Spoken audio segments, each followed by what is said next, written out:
Honourable members, good morning. Welcome, Honourable Ministers, Minister of Water Resources, Fisheries and National Assembly Matters, and that of Basic and Secondary Education. And Honourable members, I'm being informed that we lack quorum for comment business. Under the circumstances, I will instruct that they ring the bell for 5 minutes. Then I will decide either we will adjourn for a number of time or we will adjourn till tomorrow. Now I instruct that they ring the bell for 5 minutes.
until the following day. I can adjourn for a period of time, or I can adjourn until tomorrow. No, Honorable Speaker, if we are following the rule, can you go to section 12 of the standing order? This is what is guiding us when it comes to quorum. Read it. Thank you, Honorable Speaker. Section 12 of the standing orders. The presence of at least one half of all members shall be necessary before the commencement of a sitting. If there is not a quorum present, when the Speaker takes the chair at the appointed time, immediately after the prayers, the Speaker shall direct members to be summoned by ringing the bell. By ringing the bell, the division, and whips will be expected to ensure that members of their parties are in attendance.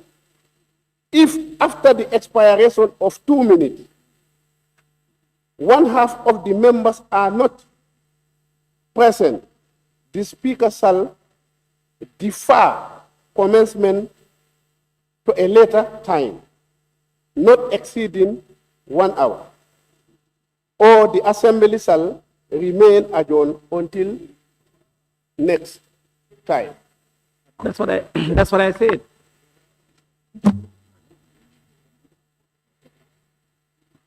That's what I said.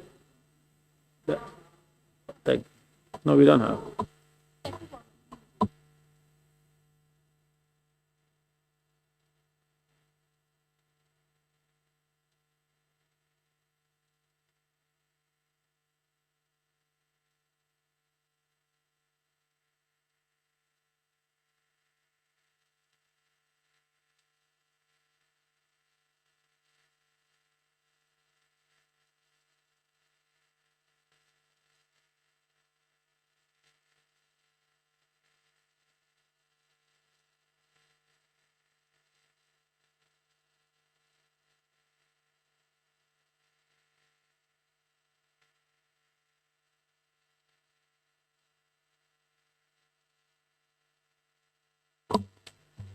Honorable members, it is reported that a quorum does exist for us to commence business. Clerk, we may proceed. Correction and approval of records of votes and proceedings of the National Assembly sitting of Tuesday, 16 September 2025. Honorable members, the record of votes and proceedings of the National Assembly sitting of Tuesday, 16 September 2025 is before us for correction and approval. Can any honorable member please move a motion for the correction and approval of the said record of votes and proceedings? Member for Opanyomi and Majority Chief Whip.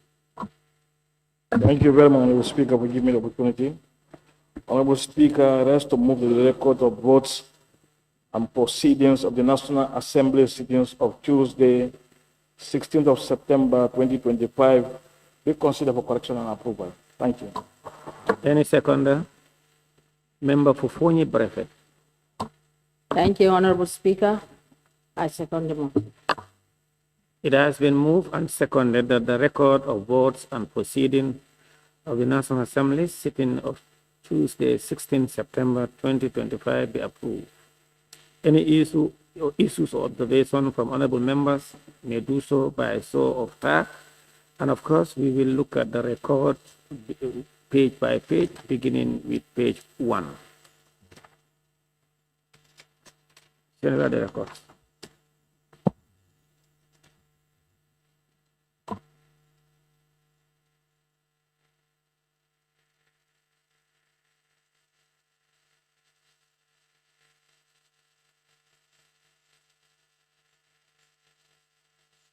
Honorable members, let's begin. Let's start with page 1.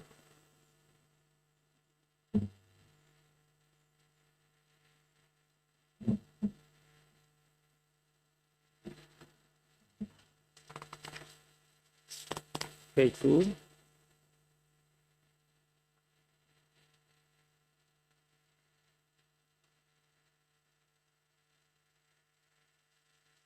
Page 3.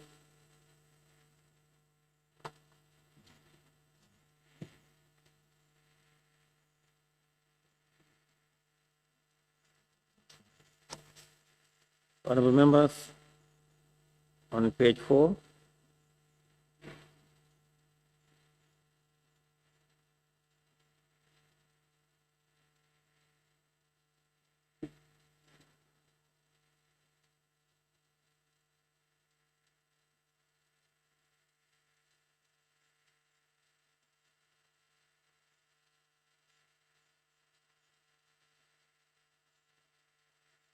Page 5.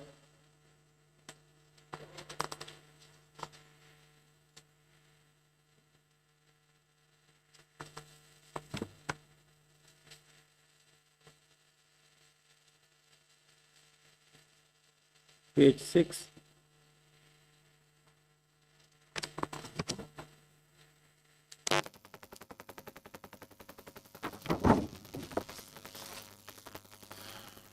Page 7.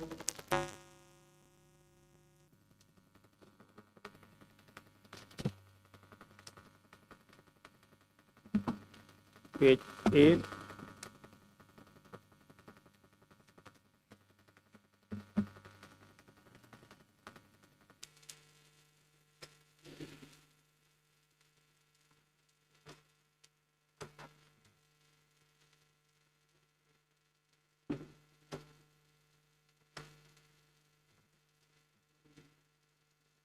Honorable members, it has been moved and seconded that the record of votes and proceedings of the National Assembly sitting of Tuesday, 16 September 2025 be approved without amendments.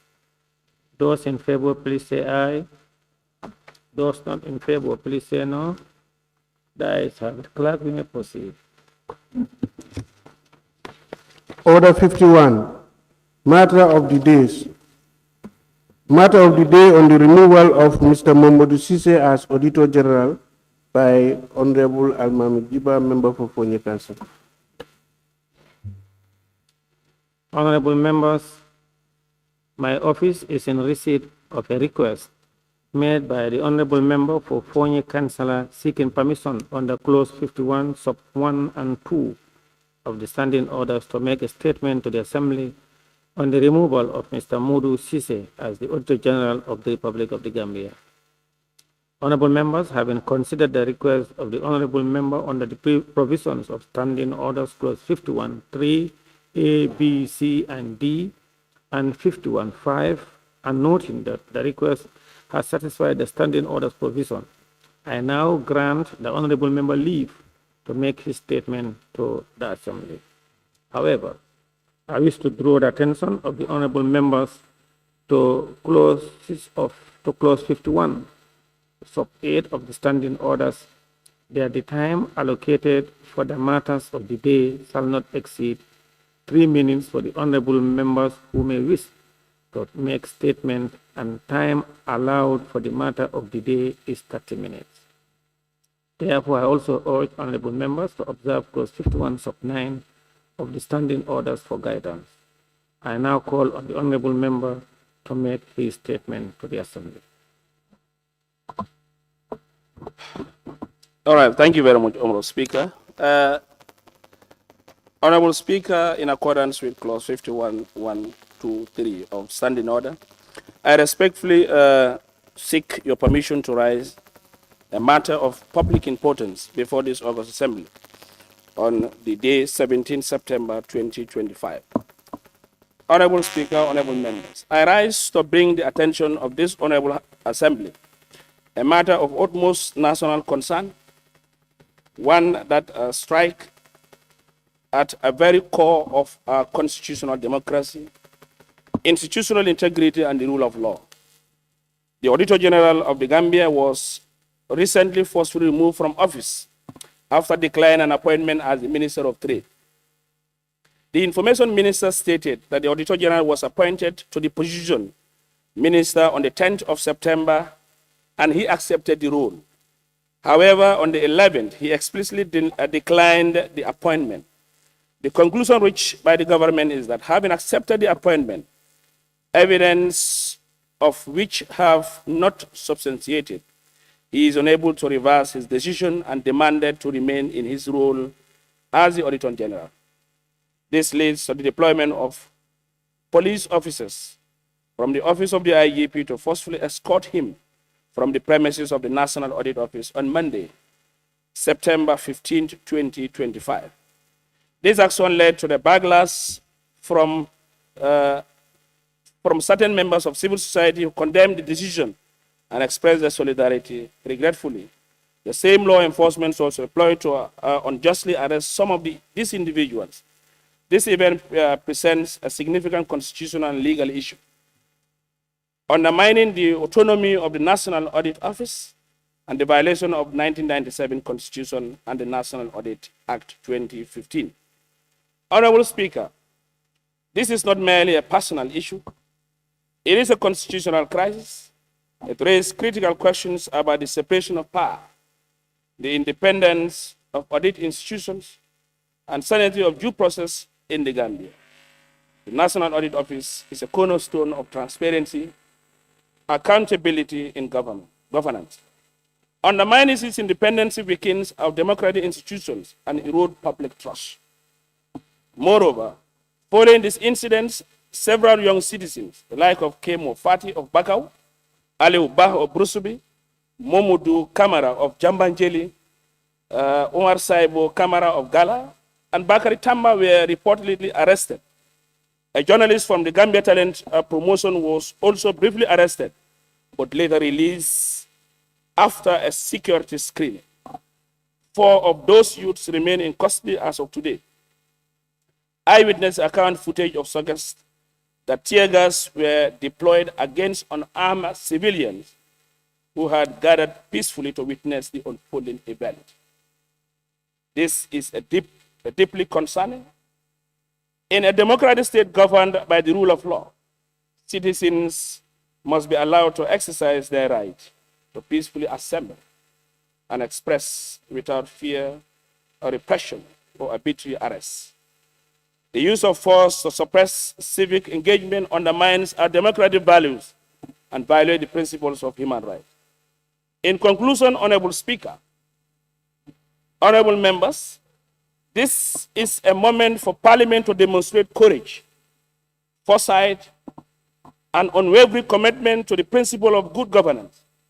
And let us not allow silence or inaction to legitimize the illegality. Let us speak with one voice to determine the Constitution and to protect our institution, and to reassure the Gambian people that this Assembly remains a guardian to their right and freedom, freedoms. So I move, Honorable Speaker. Thank you very much.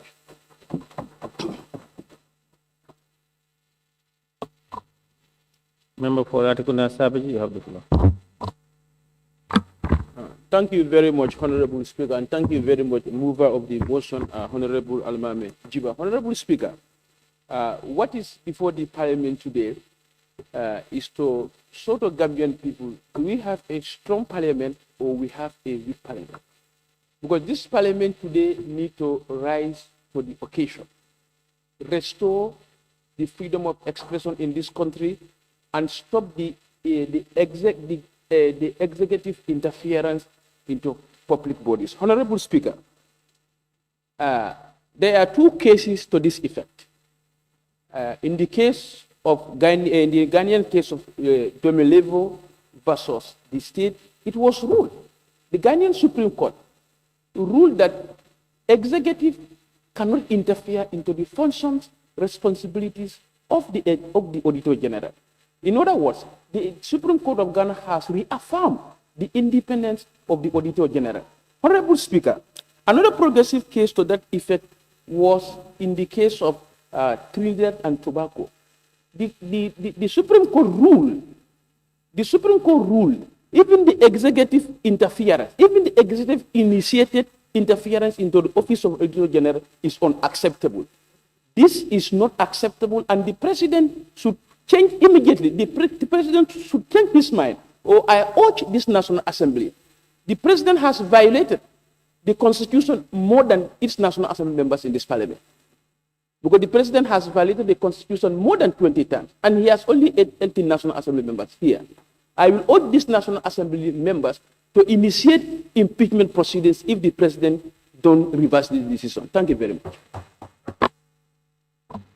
Thank you very much, Member for Central Badibu. You have the floor. Thank you, Honorable Speaker, and thank you, Honorable Member of Fonyi Councillor, for raising such an important issue.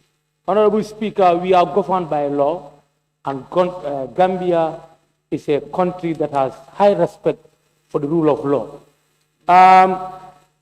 Here what we see is, we have seen an abuse of office and abuse of authority by the president.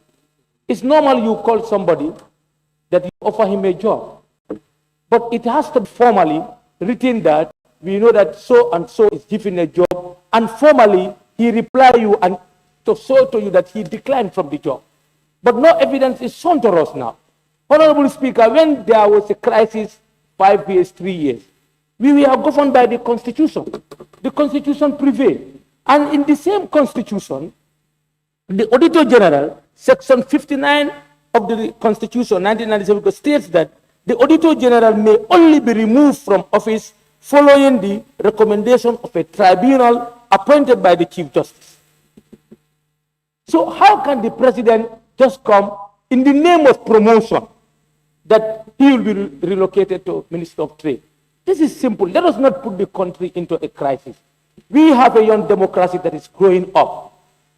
We cannot just use our ego or our sentiment to try to, to brutalize people for what? And we see all that is happening. Young people went there, they were arrested, mistreated, their human rights have been seized. So the way we are going, youths are out. If care is not taken, parents will come. And we want peace in this country. Me, I want peaceful transfer of power. I don't want popular uprising. I don't want violence in this country. I want peace. So let us also not for peace. I want to use Section 102 of the Constitution, E, to advise the President of the Republic. As a National Assembly member, I have all the powers to advise him to make sure that this matter rests down. Let the Auditor General be given his ability, the job that he requires to do. No interference with his work. Thank you. Member for Janjambure, you have the floor.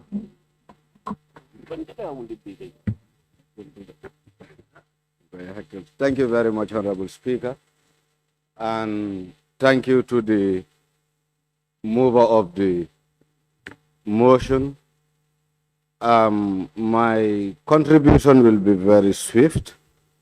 And what I want to say here is, I think this very National Assembly need to rise for the fact that our own nerves is being touched, because the Constitution here is being violated.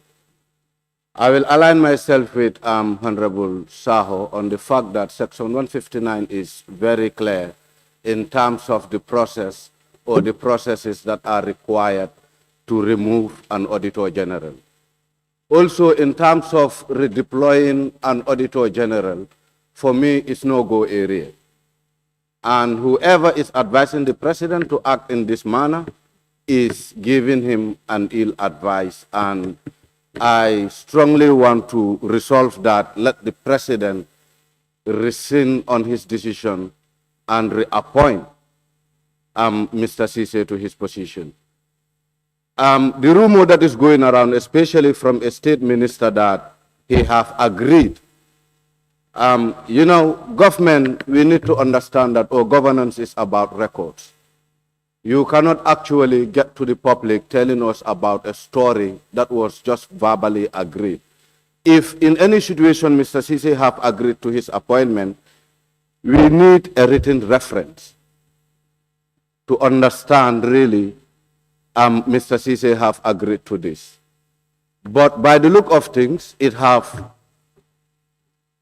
it have happened that the president is just using his discretion, and for the president to act in this way is not really in any way right. Having the police also going to the office of the Auditor General is wrong. They must understand that some of our institutions are independent. And with independent institutions, you cannot intimidate them. You cannot use any force to remove any official. And looking at the reports, even the 2020 report that we adopted in this very National Assembly here in July 2025, shows every indication that the Office of the Auditor General is doing their work, and it seems the executive are not comfortable about it, considering the fact that there are a lot of corruption scandals, and these are in the open. No one is actually hiding it. So is the executive trying to actually hide something away from Gambians? For me, they are not doing the right thing, and as such, let the president rescind it. Thank you. Nominated member Fatou K. Jawara, you have the floor.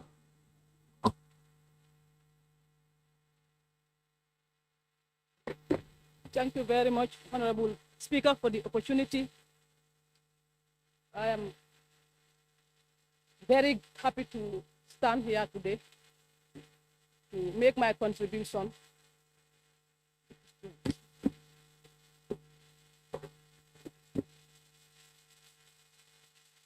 Is my mic working? Her mic is not functioning.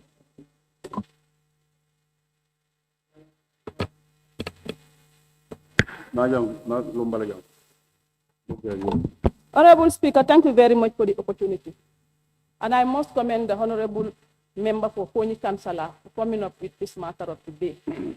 Thank you very much, Honorable Member for Councillor, for seeing the truth. Honorable Councillor.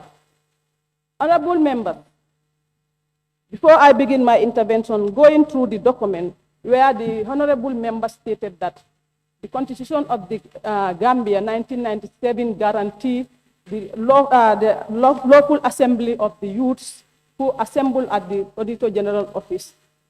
They should not be arrested.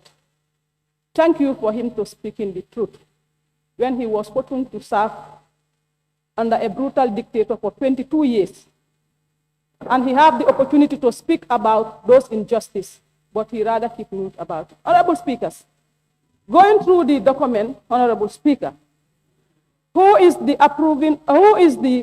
responsible for hiring and firing of the Auditor General? And who is responsible for the promotion of the Auditor General?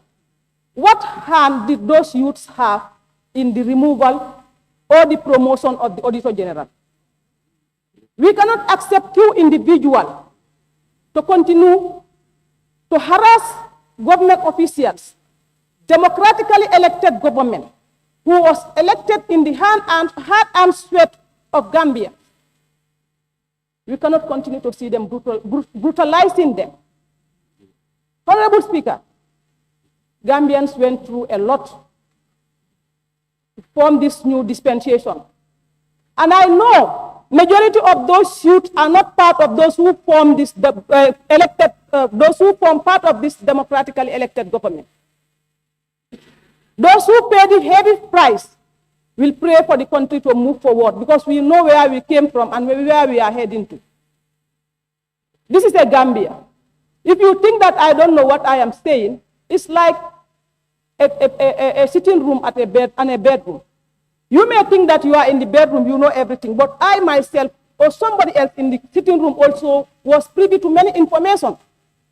A lot of those youth, I'm not saying all of them, family members served in the previous government. One of them who think that he is the most outspoken, most aggressive one, father was one time wanted for corruption. We all know the person who was suspended from his school 6 months for diverting a school feeding program food to go and sell it outside the Gambia. We know a lot.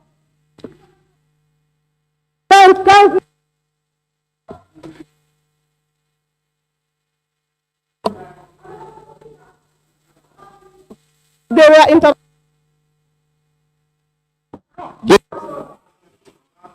Thank you. Let's be on. Thank you.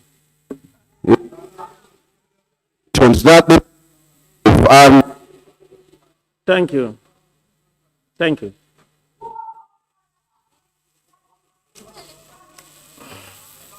Thank you.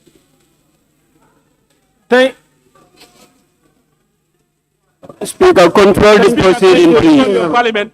Thank you, honorable member. Thank you. Thank you.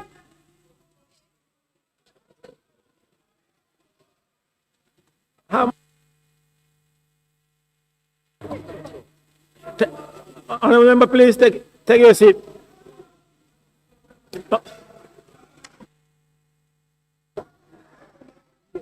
Thank you, honorable member. Please take your seat. Please take your seat. I now invite the member for Sami. Thank you very much, Honorable Speaker, for giving me the floor. Thank you very much. I want to thank the mover, Honorable Almame Giba, Pony Councillor. I want to thank him for coming up this important motion, which is the removal of the Auditor General Modu Sisi. Matter of the day, removal of Mr. Modu Sisi, the Auditor General. Honorable Speaker, it is very clear in the 1997 Constitution that, yes, the President should appoint the Auditor General with the help of the consultation of the Public Service Commission. We know that, Honorable Speaker. Honorable Speaker, and it is also clear how an Auditor General should be removed in office. Honorable Speaker, when you look at the matter of the day, it is very clear. He has appointed him as Minister of Trade. And there is no evidence to say, yes, he has accepted it. Even there is evidence, he has right to reverse. Honorable Speaker, you know, we should be bold enough anytime the President appoints you to a particular institution, if you know you cannot deliver, move from that place. I think they should advise the President. When we are doing the appointment, we should look at the qualification and the institutional memory of that person.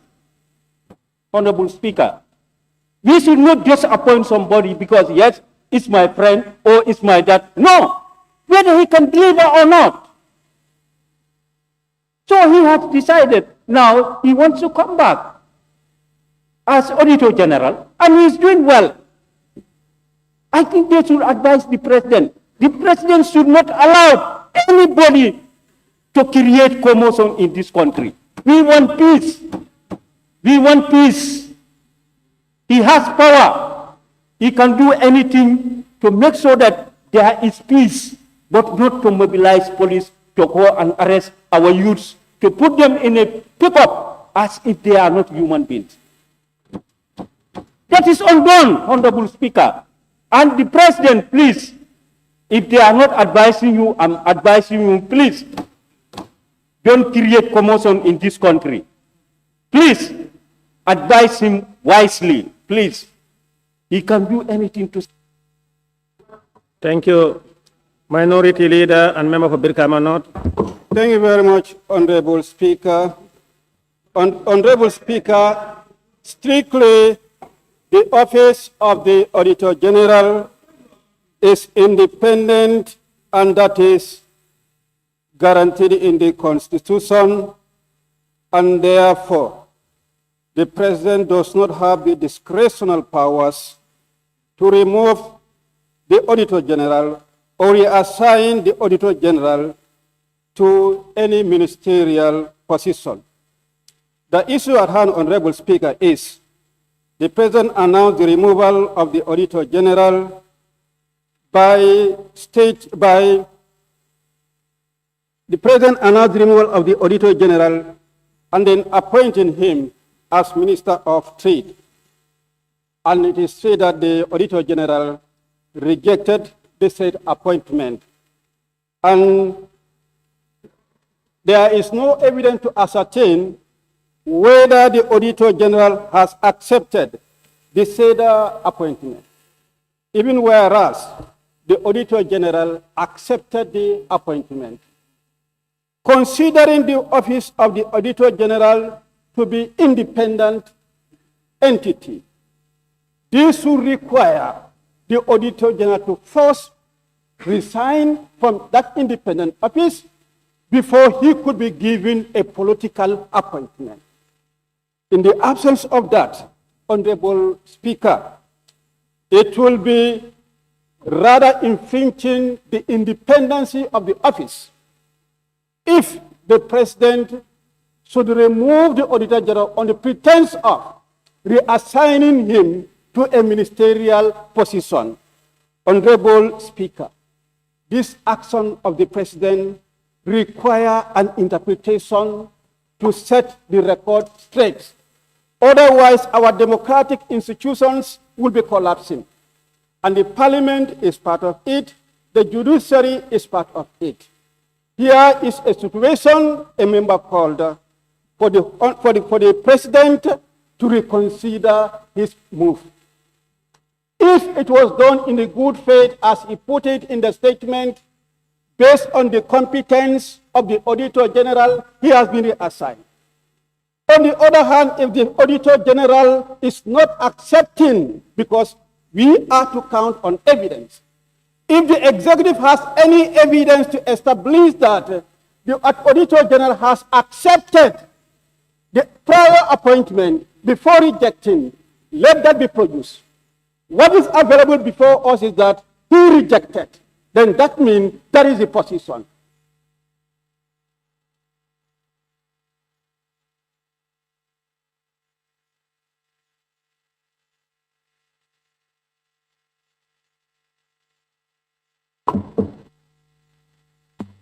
Member for Lower Salom, you have the floor.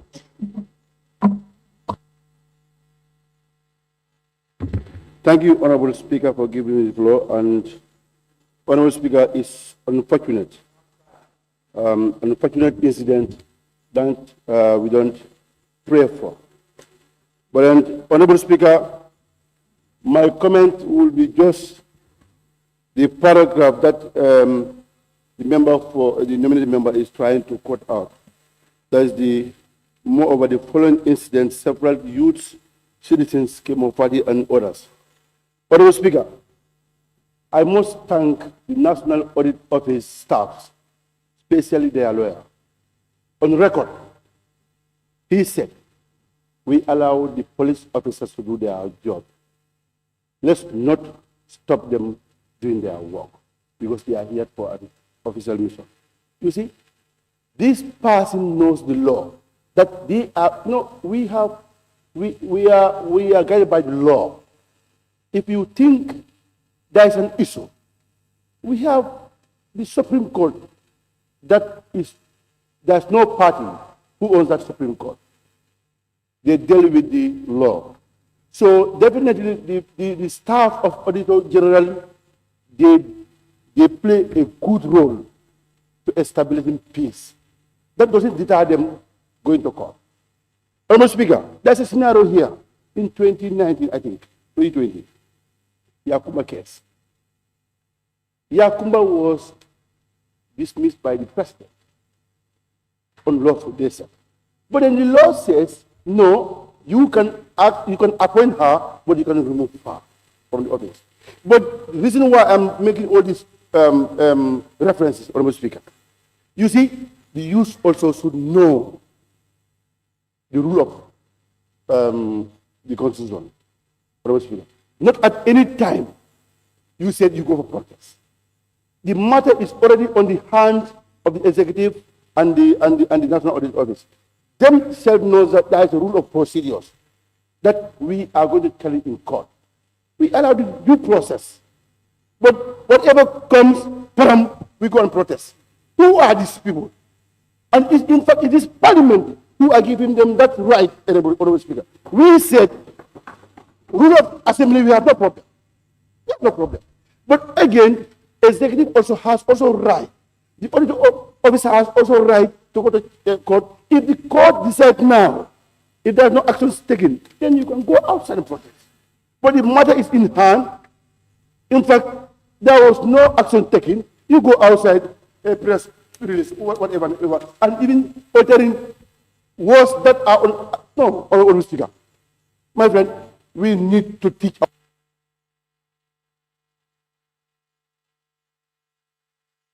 Member for Lower Badebo, you have the floor.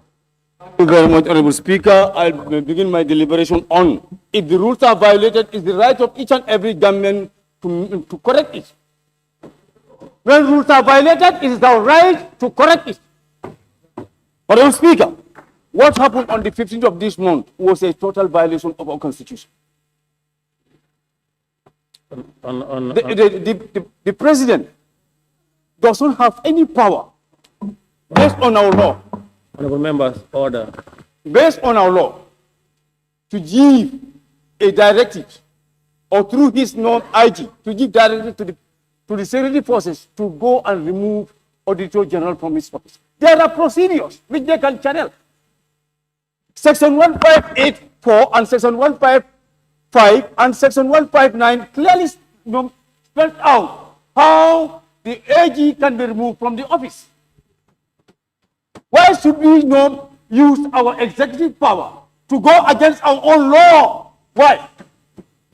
This should be condemned by each and every one of us. If you have this country at heart, condemn it outside here. We are not here to serve an individual. We are serving government citizens. We are serving government. That would be needful. Honorable Speaker, it is not about personality or qualification. This is about rule of law, the Constitution. Honorable Speaker, we cannot be silenced on this issue. And this is not about CSA. It is about the office, which belongs to each and every one of us here, irrespective of who you are, which political party you belong to, which tribe you belong to, which religion you belong to. This is our national document. It must be protected by each and every one of us, Honorable Speaker. But what happened was a complete violation of the rules, of the laws of this land.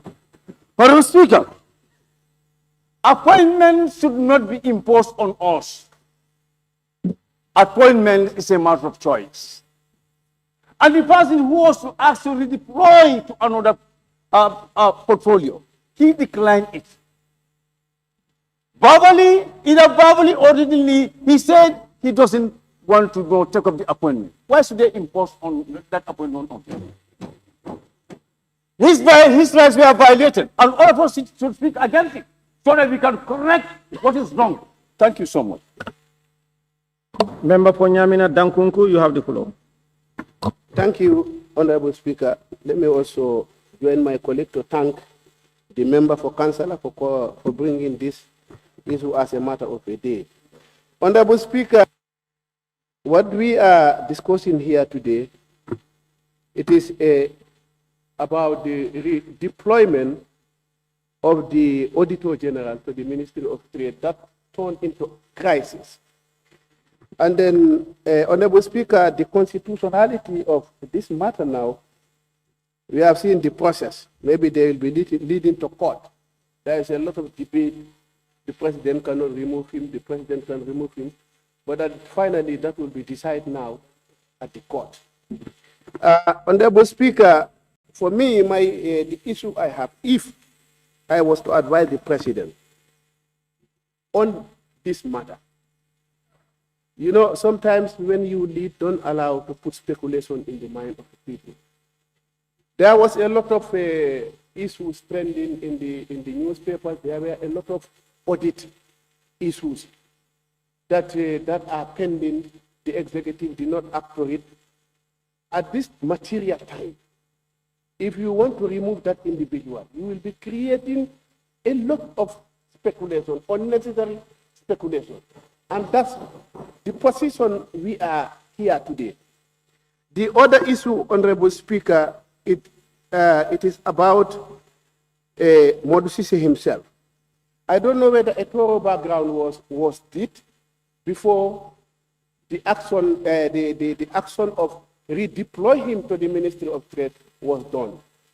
Because currently, as the Auditor General, at that time, he is the chairperson of the governing board of African Professionalism Initiative. He is having this portfolio internationally, and that is putting the image of our country at highest level at the international cadre. Secondly, as we speak today, the Gambia National Audit is the auditors of the African Association of Supreme Audit Institutions. It's another achievement. Whether a thorough background was checked, because maybe once we remove him from that office, we are losing this thing at an international level. For me, this is why I say I don't know whether a thorough background was deep before the action. You see, when a citizen of this country is raising the profile of this country, what we should do is to clap for him and congratulate him. And Honorable Speaker, I am very worried. I am a strong supporter of the President. But you know, sometimes when matters happen, we have to look at history. For since 2017, when this government came to power,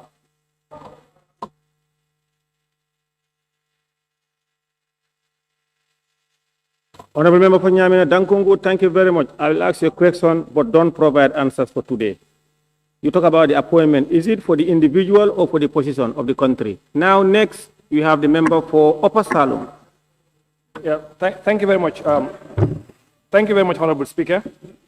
Honorable Speaker, when matters of interest is brought on the floor here, I think it's important that we all talk as Gambians, because the head of state is the head of state of this country. No matter whether you like him or you hate him, he's the head of state. And we are the people that supported him, and we are the people that voted for him to be in office. If we see anything that we think can take us astray as a country, I think it's important as citizens of this country to stand and then say it. We are not blind followers. We are not. And again, Honorable Speaker, we have one of the most important partners of the National Assembly. That's the Auditor General and his staff.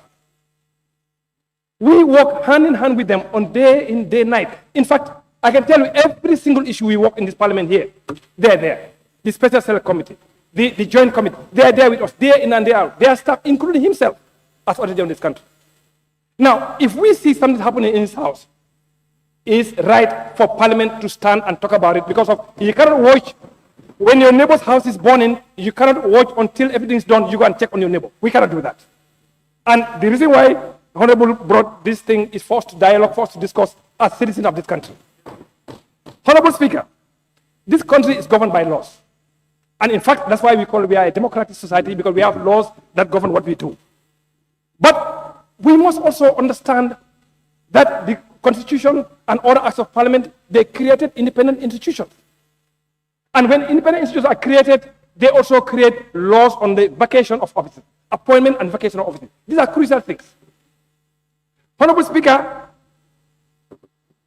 deployment or redeployment of the Auditor General is not synonymous with the Auditor General. They are not. Deployment or redeployment of the Auditor General is not synonymous. They cannot be.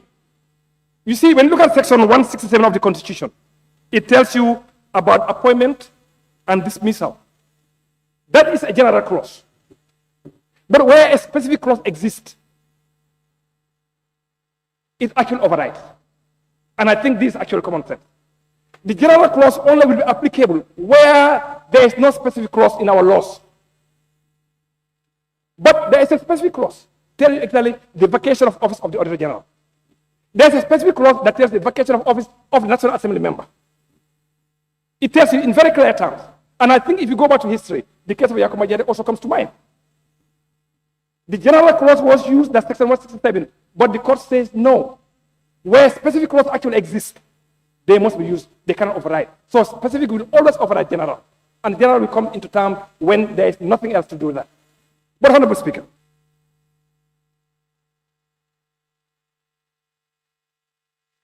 Opanyomi, you have the floor.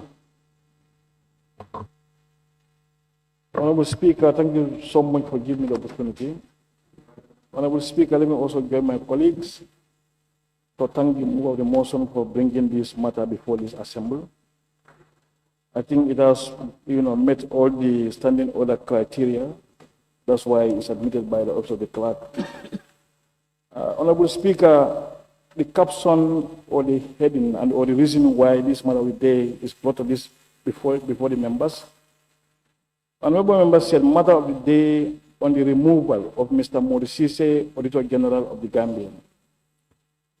But when you go further inside, it also talks about, moreover, following this incident, several young citizens, Democratic and others also were arrested by the police, something like that. I think the honorable member has a good motive of bringing this thing, but also he has a very bad ulterior intention. In that, I am very, very disappointed. When you talk about the Auditor General removal, we can discuss about that. But why are you bringing other issues inside, which is not even in line with the removal of the Auditor General? That's really disappointing. Honorable members should be honest. When I bring in a matter before the assembly, you should be very, very consistent. Inconsistency in life is very bad. And as a good Muslim, you should be very straightforward. You talk about removal of Auditor General. Why are you bringing the arrest of the Kemo Fadi and others? What does that have to do with the removal of the Auditor General?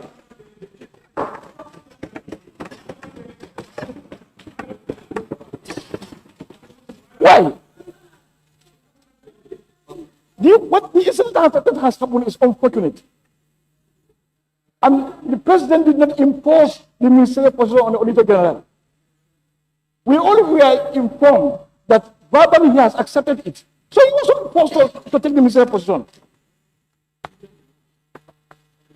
So if that happens, why the case is before the courts? What can we do? Let's have the courts to give their judgment. But I'm advising the honorable member, let him be consistent. He can't be inconsistent in this assembly, and we will talk about it. Thank you so much. Member for Joshua, you have the floor. Thank you very much, Honorable Speaker. And thank you to Honorable Giver for coming up with this matter of the day. Honorable Speaker, I think we have to be very clear here. When we quote section 158(5) of the Constitution. Let me start with the head of states. These are powers vested on him to appoint and also to remove. But where did he derive these powers from? It's from the Constitution.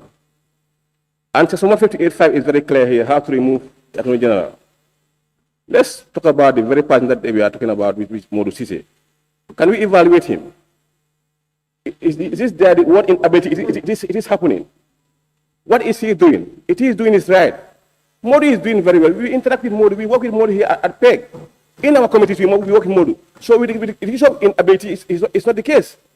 I think we are all Muslims, and we are all brothers and sisters in this country. If things are going right, we make it right. If things are going wrong, we try to rectify things. This country must move forward. Without it, we are in trouble. Yes, in 2017, I didn't vote for the president. But in 2021, I voted for the president clearly. So if I love the party I'm supporting, you must face the party I'm telling the reality on the ground with respect. Modu is Modu doing the job right or wrong? If he's doing right, allow him to be there. You appoint me to go to transfer to Joshua. You write to me, I came back, I say I want to go stay in Banjuluddin. Leave me there, and the one you took from Serakunda to Joshua, leave him in Joshua. And we move ahead. Modu has a contract. If his contract ends, if he cannot move in, we move ahead. But I'm appealing, please. I'm appealing, please. If Modu was doing it right, and if Modu should be maintained, let's maintain Modu. Why are we going to court? Why are we going to court? To waste our time, at the end of the day, we might even win or we lose. So the best bet is, if Modu is there to do the job, let's allow Modu to continue his work. When the times of his contract end, he's no more wanted, he can exit and go. How many years is left for Modu? How many years is left for Modu? Honorable Speaker, it is high time. This country is our country. This country belongs to us. Gambia is ours. It's not nice for us to be wanting each other every day. You appoint me to say, take this pen. I say, I claim I accept. Is it in the constitution say like when you reject something, you should reject something? Is it there to say to reject? If you reject and now you say, I want to maintain my position, my brother, if I told you there's no problem, let's continue. Thank you. Nominated member Maimuna Sise. Thank you, Honorable Speaker, for giving me the opportunity. I would like to add my voice to the colleagues who have recommended this motion to be here today. Honorable Speaker, for me, I don't think I have much to say. Are we talking about the removal or we are talking about the redeployment? And we have to understand one thing here. The presidency is the most highest position in this Gambia. And when you have a tete-a-tete with the president, I know he's somebody who relies on people's opinion. He never dictates. President Barrow is someone who never takes a decision on behalf of people without a thorough consultation. Had it been President Barrow doesn't have the consent of the man, the appointment will not be in effect. But you sit down with the president, have a thorough discussion about the ministry, and he lay his concerns why he want to deploy you to that ministry, because he has shown a potential in you where you are delivering at the Auditor General. Because of your expertise, what you were doing over there, he thought that if I will deploy you to Minister of Trade, you might do better, you can reshape it again. After giving a concession, you left his office. You went to talk to those who were controlling your mind, giving you a different scenario. No, the man just want to get rid of you because what you are doing at the Auditor General, he's not comfortable. Gambians, we have to be honest ourselves. There is no man born for a position. Mr. Sise is somebody who I have a high regard for him, but I'm so disappointed. He could have easily handled this situation without the way and manner he did. What he can easily do, after going back home, rethink about the position, he can easily go back to the president and try to engage him. I know few ministry cabinet positions here. They were being appointed serving as a cabinet minister. When they know that the cabinet position is very hectic for them, they went back to him and tried to negotiate with him for them to be deployed somewhere else different from that cabinet position. Some are serving right now as an advisor, some are serving as an ambassador in foreign land. And I know a former Secretary General over here who also have one time has a very big headache within 2017, 18, 19, he cannot handle it. He requests for a deployment of foreign service. I know President Barrow, he's somebody who is a very listener, and he's a good listener for that matter. If the man doesn't humiliate the president, instead of writing back to the president to tell him that, you know what, I definitely appreciate the offer, but I am not a politician. Probably I might be diligently delivered where I am rather than to be in the cabinet because I might not serve what you expect me to do. He's somebody who is with integrity. He will listen. But you cannot humiliate the president by giving the concession.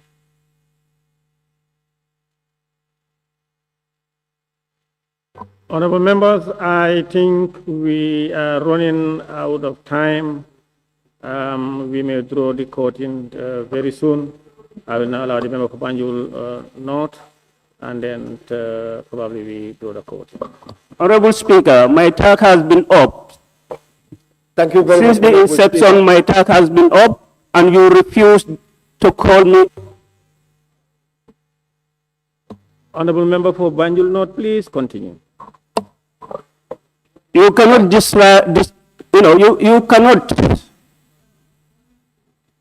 you cannot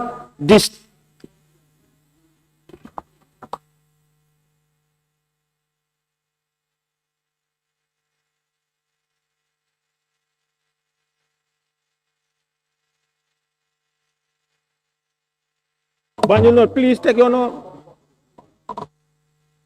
Okay.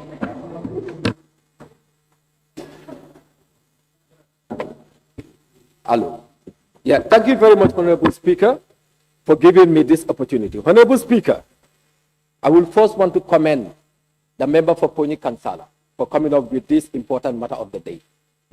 But to start with, we have to understand, and I put it to the President of the Republic of the Gambia, he cannot run this country based on sentiment and ego.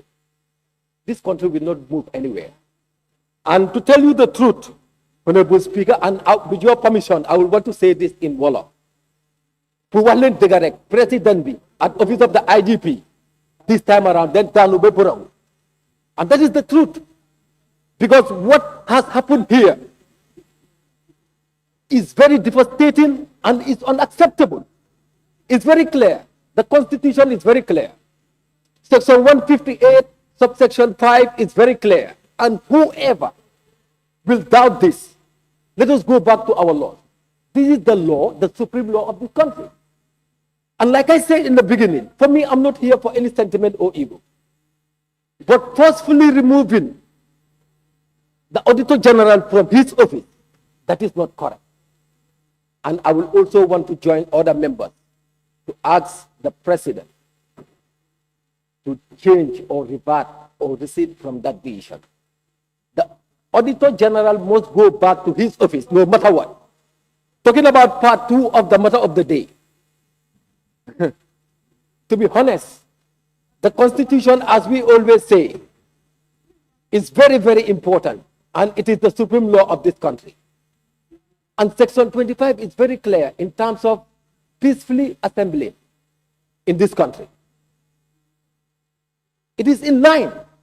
So why should they unlawfully arrest these young people and not only arrest them, but detain them at the end of the day? What the police and the IGP are doing is not right in this country, and we need to say it. And the truth of the matter is, if we are very serious as Parliament, we must cease business right now. We should not be working right now as parliamentarians. Because the most important office in this country is being seized by the President. It's been halted by the President. And we cannot be here talking as if we don't know what is up. Business should stop right now as parliamentary procedure is concerned. And make sure that we do the right thing to make sure that business proceeds as far as this country is concerned. Let us not be hypocrites. And let us be people that are responsible. We are the representative of the people. And you know exactly what I'm talking about. The issue of integrity, I don't know for others, but for me, single-handedly, I would never compromise with it.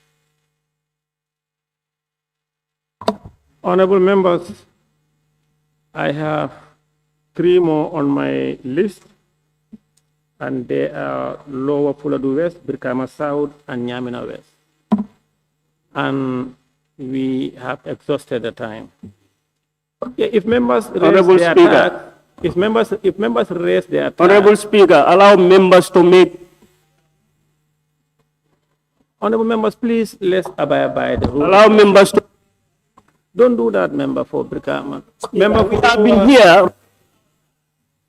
No, what I'm telling you, in fact, you have not made it on my list. You are not on my list.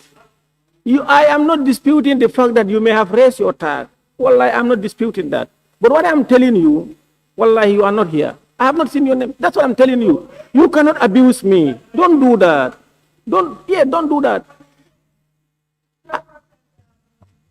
My aide told you you're on the list. Is that correct? That's what you told him? Who told you you're on the list? Which one of them? You come and check.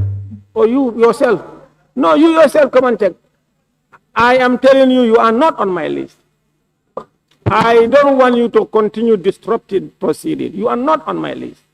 I will not call you when you are not on my list. It's not possible. It's not possible. You are not on my list. Remember, for Brikama South, you have the floor. Thank you very much, Honorable Speaker. May I cease to thank the mover of this important matter. Honorable Speaker, to be very much honest with you, the trend in which this country is going currently, I'm very much worried, especially going towards this electoral cycle. The matter before us is very important, and series of constitutional provisions are very clear in respect to the removal of the Auditor General. But one thing I want us to understand perfectly, if you are appointing somebody, especially a position of Auditor General, you need to communicate officially with a written document. And in fact, the acceptance also has to be in the same way, but it cannot be verbal. In fact, the trend in which there is a crackdown on civilian in this country we have to look at it differently. Because what is important, the biggest custodian of the constitution of this country is the president. And we have to be careful. The more we use security denomination to crack down on the civilian for their right, which is extremely important. In fact, they have right to assemble. But if we go continuously using these people to come and intimidate them, this will make all of us disgruntled. And the trend in which is going, in fact, there could be a serious civil unrest in this country if we are not careful. And as far as we are concerned, the National Assembly has a role. The executive has its own mandate, National Assembly has its own mandate, likewise the judiciary. We have to be careful.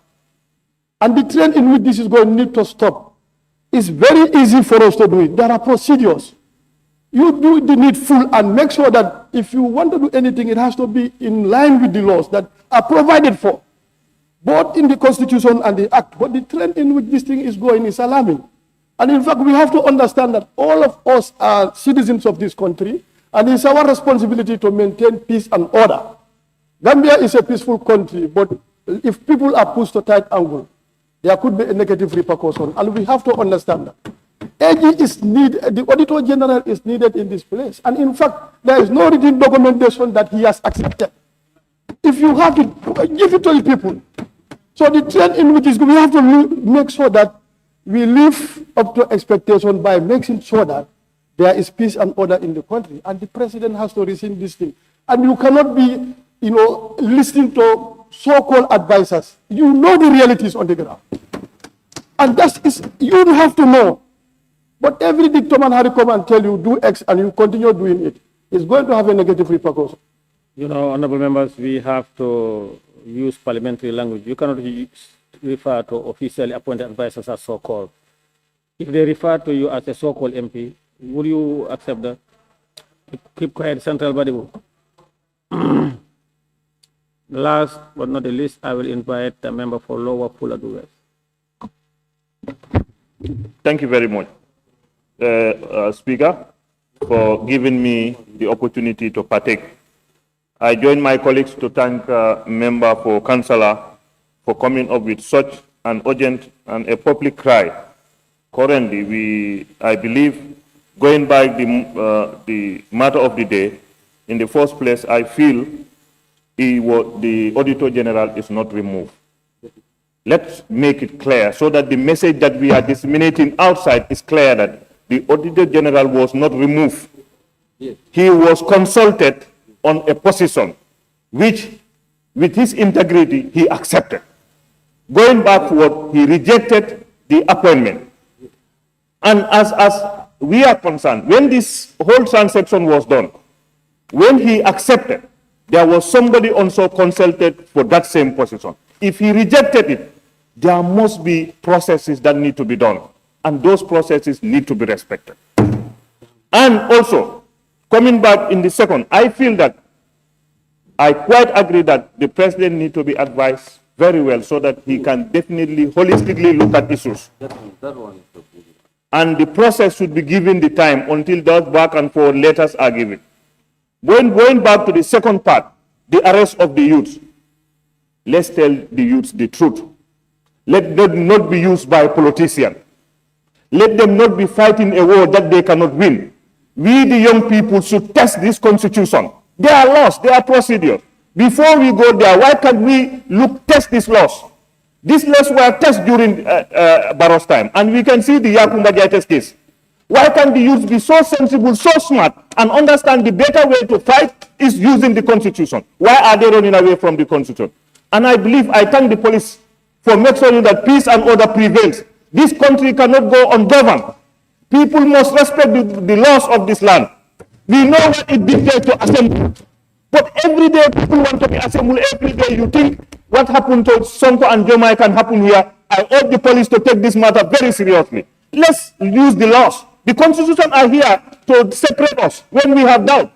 If they have anything that bothers them, let them go to the courts.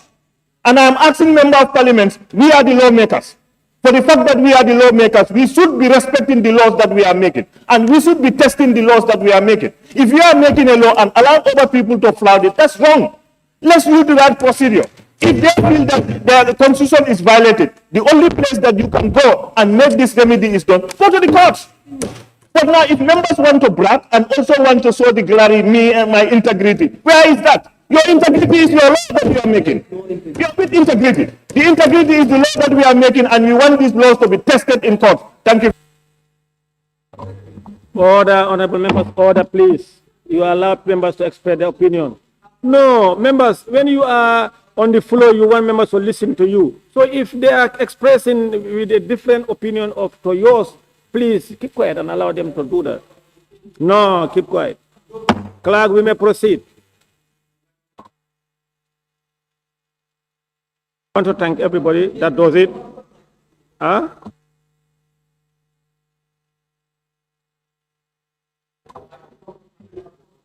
No, you know.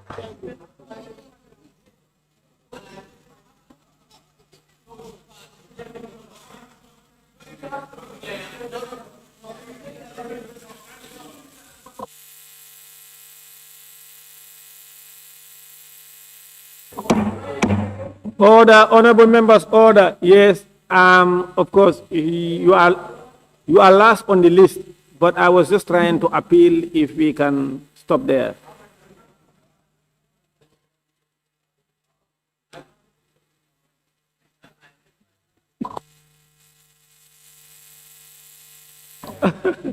Thank you for accepting. Clerk, we may proceed. Questions for oral answers.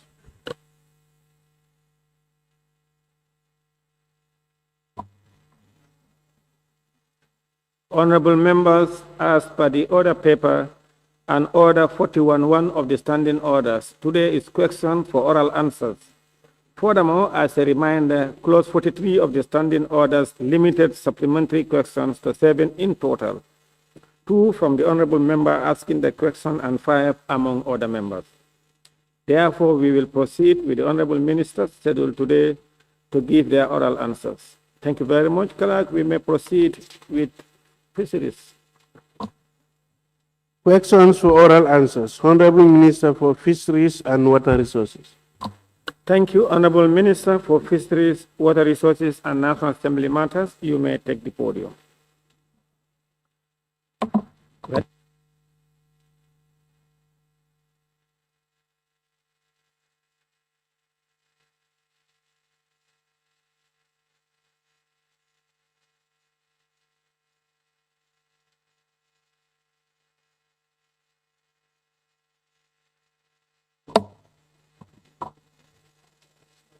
Questions for which due notices were given to the Honorable Minister for Fisheries, Water Resources and National Assembly Matters by Honorable Members for oral reply.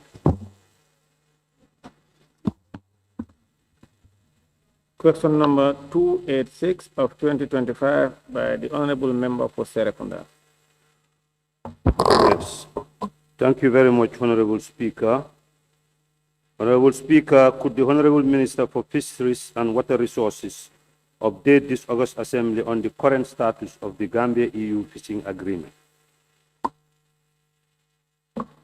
Mr. Speaker, the Gambia-EU fishing agreement expired on the 30th of July 2025 and has not been renewed.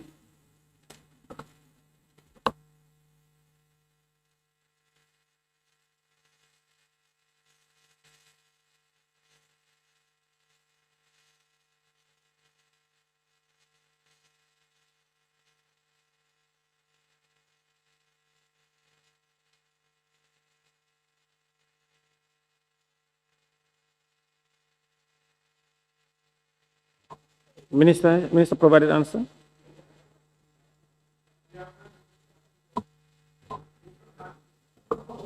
Thank you. Honorable Minister, you said the contract. Huh? No, the Minister answered. I don't know.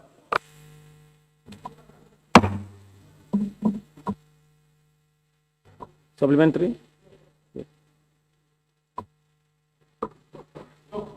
We have not had the minister's answer. Please, can you allow the minister? Minister, please. Mr. Speaker, I said, Mr. Speaker, the Gambia-EU fishing agreement expired on the 30th of July 2025 and has not been renewed. Yes, Senator Badu. Thank you, Honorable Speaker, and thank you, Honorable Minister. Before the contract gets finished, can you tell us some of the success story about this whole contract? No, honorable member. No. No, please, please, no. You are out of order, honorable member.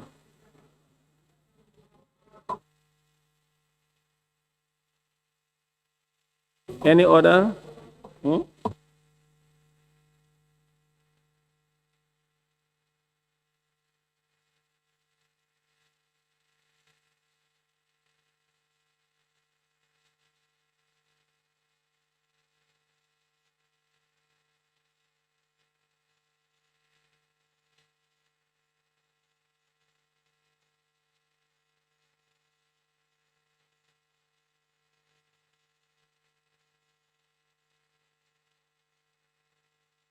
Member for Bakau. Thank you very much, Honorable Speaker. Honorable Minister, since the contract ends in July this year, is the government of the Gambia willing to renew the contract? If yes, why? If no, why? What? Can you repeat your question, honorable member? Since the expiring date of the contract is July, is the government of the Gambia willing to renew the contract? If the answer is yes, why yes? If the answer is no, why no? Honorable member, he said the contract expired and have not been renewed. Government didn't renew it. Huh? Yes. Speaker, there is no intention of renewing it because the first contract was not favorable to us, and even the EU is not interested in renewing the contract because they are also under pressure from their parliamentarians that they are not getting value for the money they are giving us.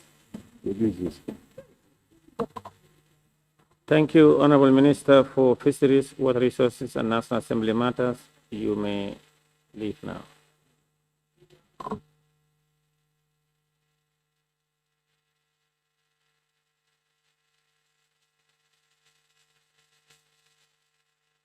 Order, in accordance with Order 14.3, I hereby vary the order paper to invite the Honorable Minister for Basic and Secondary Education.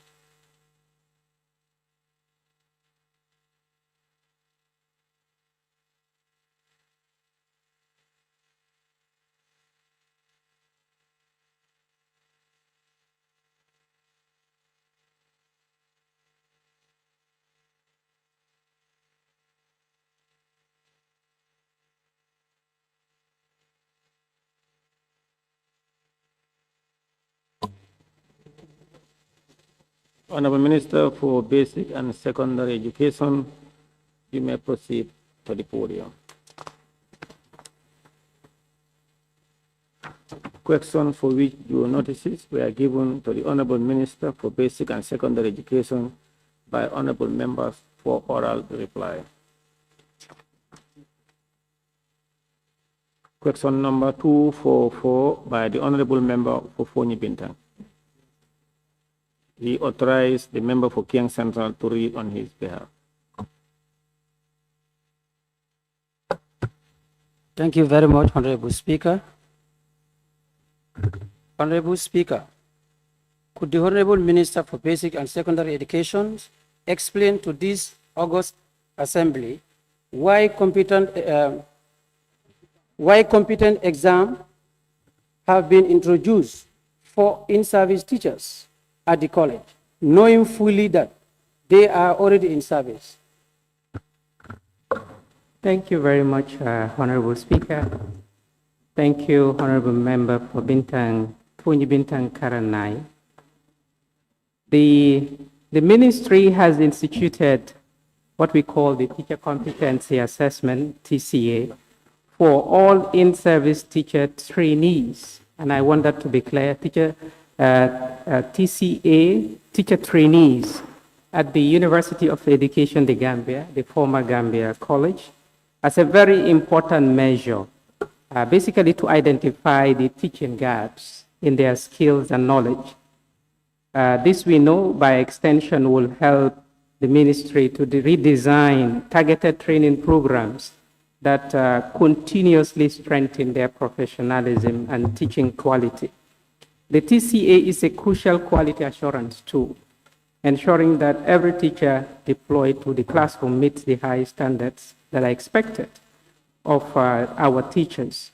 And this assembly, of course, and the most importantly for our children, it also empowers the ministry to pinpoint areas that require support and implementation of effective strategies to enhance the performances of the teachers across the country.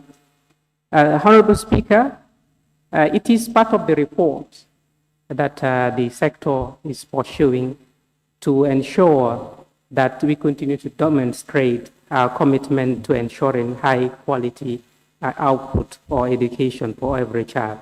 This, by extension, will help uphold the highest level of professionalism within the teacher proficiency and also reinforce public confidence that our schools are staffed by competent and qualified teachers.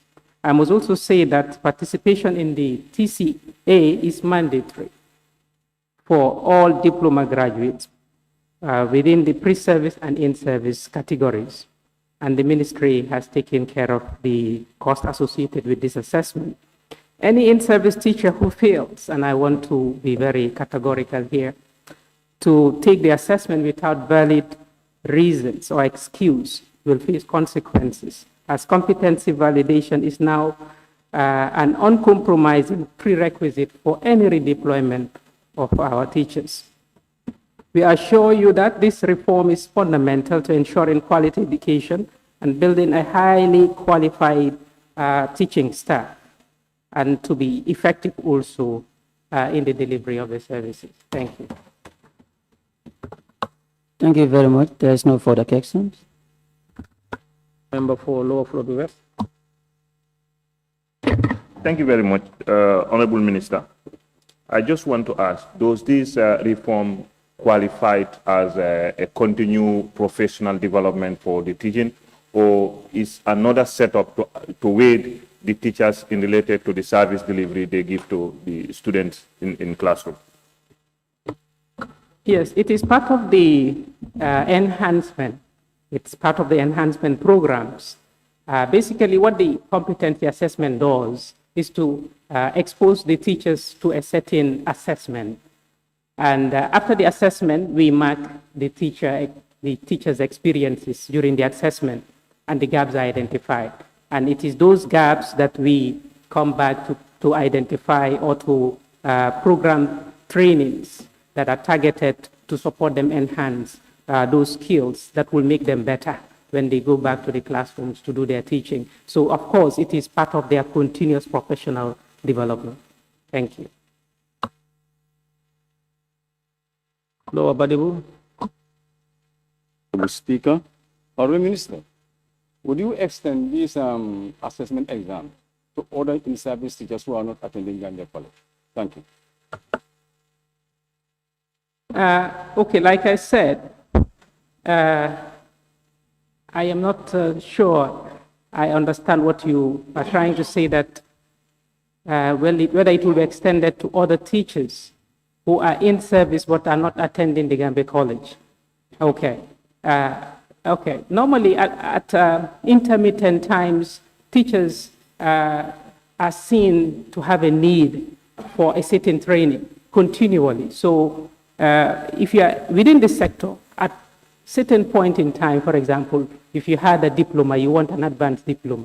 So therefore, there is a need for that training. And if you are opportune to be in the Gambia College, those are the teachers we are referring to. Any teacher that we recommend to go through some form of training within the Gambia College. Once they go to the Gambia College, before they come out, we want to subject them to this kind of assessment, just to identify the gaps that the Gambia College could not address, then re-enhance those skills or organize some other professional training to address those gaps before they get redeployed fully in the service. Or even during the redeployment in the service, this continuous professional development will happen at time that is convenient to the teachers, that will not disrupt the teaching and learning, just to ensure that they are prepared better, enough, and confident in delivering the services.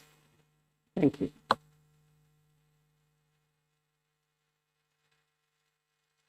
The member for Nyani. Member for Nyani, you have the floor, please.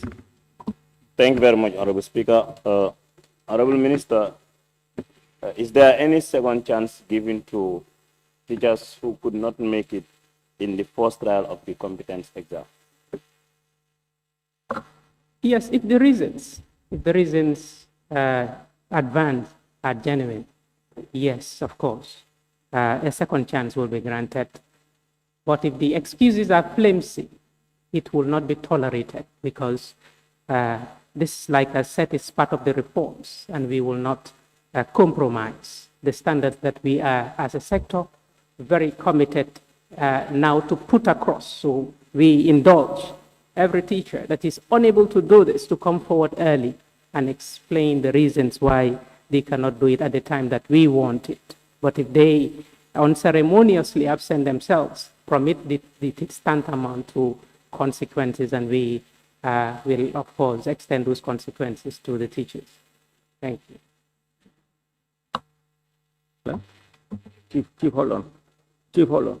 Question number 245 of 2024 by the Honorable Member for Upper Salom.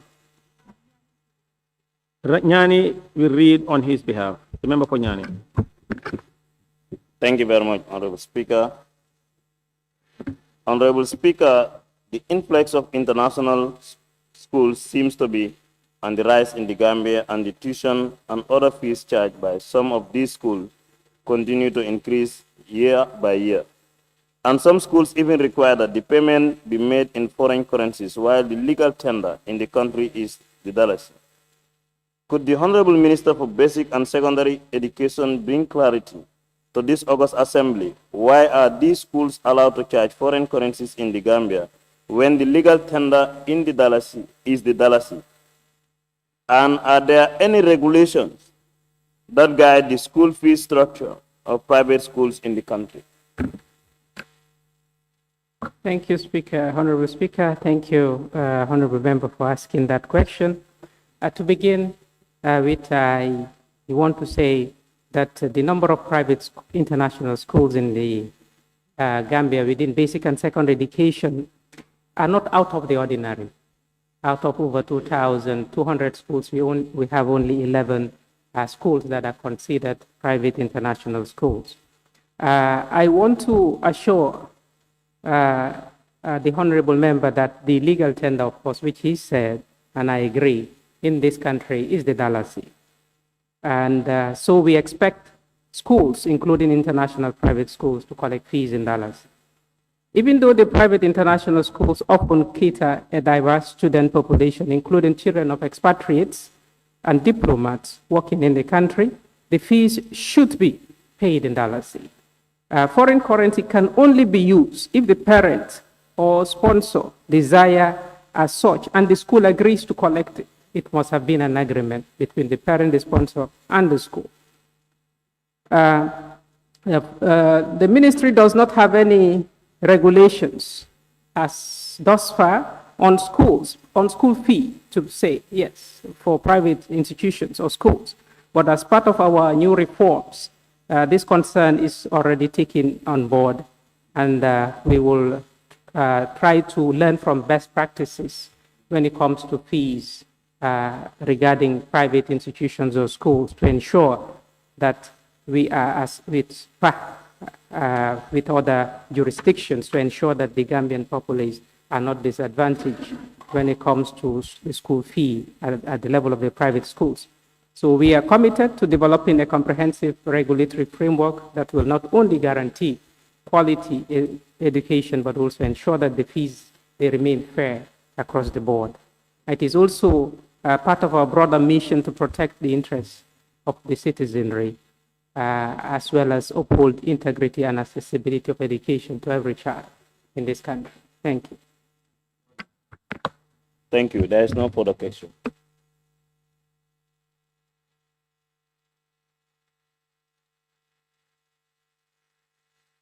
Member for Bakau, you have the floor. Thank you very much, Honorable Speaker. Honorable Minister, if I get you right, you said the ministry have no say to control the tuition fees for the private schools. Is that right? Okay. Let's look at it at another, with another lens. Yeah. The private if schools. Okay, go ahead. Okay.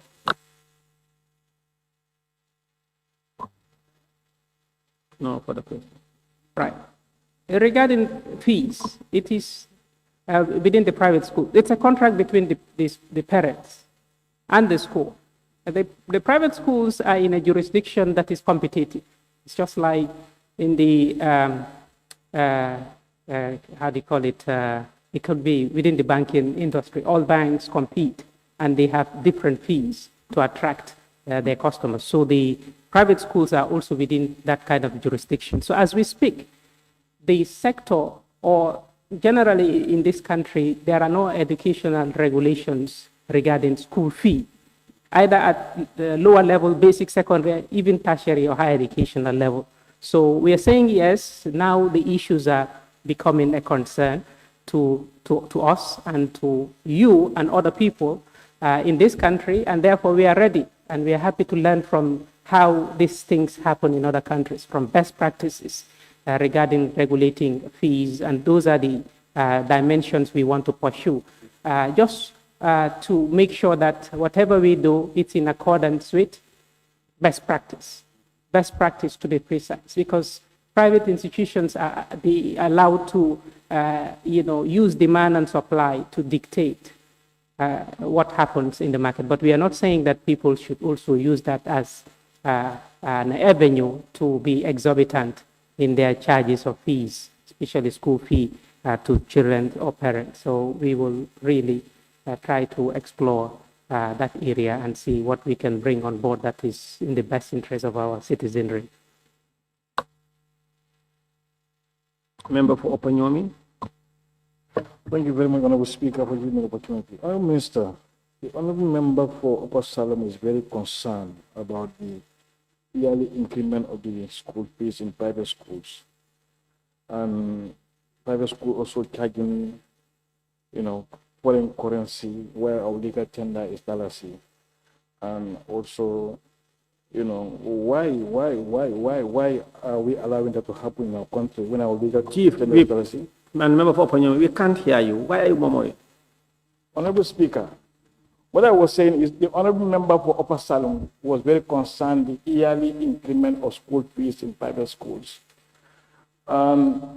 Also, the parents are somehow forced to pay in foreign currency, and he asked whether there is no regulation in place.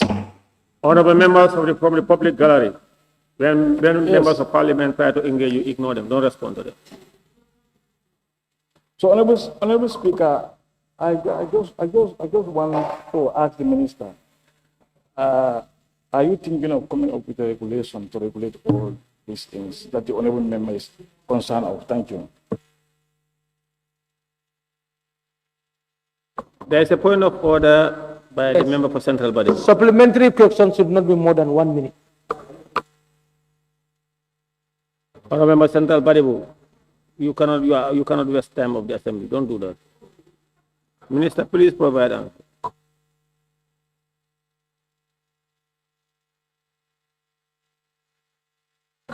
Yes, so I think I responded to that. I said that it is not allowed. It's not that the ministry allowed schools to charge students and their parents foreign currency. The legal tender, I agree with the honorable member, is the $, and that's the expectation. So $, by far, should be the tender for school fees. And except if the parents are expatriate and they have dollar and they want to pay and the school accepts it, that is up to them. That is up to them.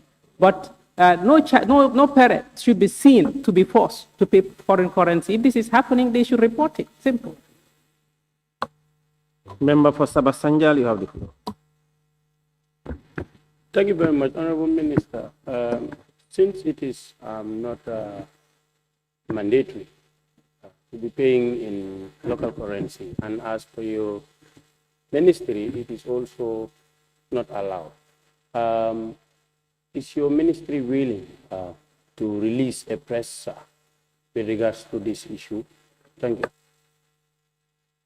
Yes, we welcome that. For us to clarify and maybe bring it to the attention of the public, this is something that we can do to circulate across our regional offices to spread within the schools that it is not allowed to force any parent who is in a who has a child in a private school to pay its school fee in foreign currency. It must be that they agree to if they wish to. Thank you very much, Honorable Minister. Maybe you will provide the copy of the press to this assembly. The member for Bunduka Kunda, you have the floor. Thank you very much, Honorable Speaker. Honorable Minister, please, I just want to know whether there is any... So whether you have some problem with your mic, you are not audible enough for us to understand what you say. Come here. And you speak loudly. Honorable, thank you very much, Honorable Speaker. Honorable Minister, I just want to know whether there is any mechanism in place wherein, these private schools submit their school fees that they charge to people, so that at least there could be some kind of control, because some of them, the way they charge, I think is too much. Okay, once we have a regulation, then it will be compelling for private schools, of course, just to ensure that they comply with the regulations. And that is a very good comment and recommendation that we will consider at such a time. Yes. Question number 246 of 2025 by the Honorable Member for Banjul Central. He authorized the member for Banjul North to read on his behalf. Thank you very much, Honorable Speaker. Honorable Speaker, on behalf of the member for Banjul Central, Honorable Speaker, in the light of the widespread report of grade 12 students being publicly humiliated, financially exploited through mandatory party fees, and subjected to inappropriate events that have in verified cases, like the recent one at a school in West Coast region, which led to sexual harassment. Could the Honorable Minister for Basic and Secondary Education inform this August Assembly what immediate and concrete steps is the ministry taking to criminalize this practice and hold complicit school principals accountable, rather than hiding behind the ineffective circulars of 2022 and 2024, which have been openly ignored? Thank you. Thank you, Honorable Member. Thank you, Honorable Speaker. I think I want to begin by saying, making it very clear and loud that education within basic and secondary levels remain to be free in this country. Therefore, no child or parent should be asked to pay any fees as far as their education is concerned. Regarding the issue of parties, it must be emphasized very clearly that there are no such events in the ministry, academic calendar at all. Parties, as the Honorable has raised a concern about, there is nothing like party in the academic calendar of the Ministry of Basic and Secondary Education. What occasionally happens or takes place within the school jurisdiction, not even mandatory These are ceremonies of graduations. And I want to say they are not mandatory. These are ceremonies of graduations that normally or presumably are designed to celebrate achievements of students who are outstanding at certain levels of their education. And they are usually, normally supposed to be ceremonies of gathering where these students can be called upon and celebrated, and perhaps in the presence of their parents.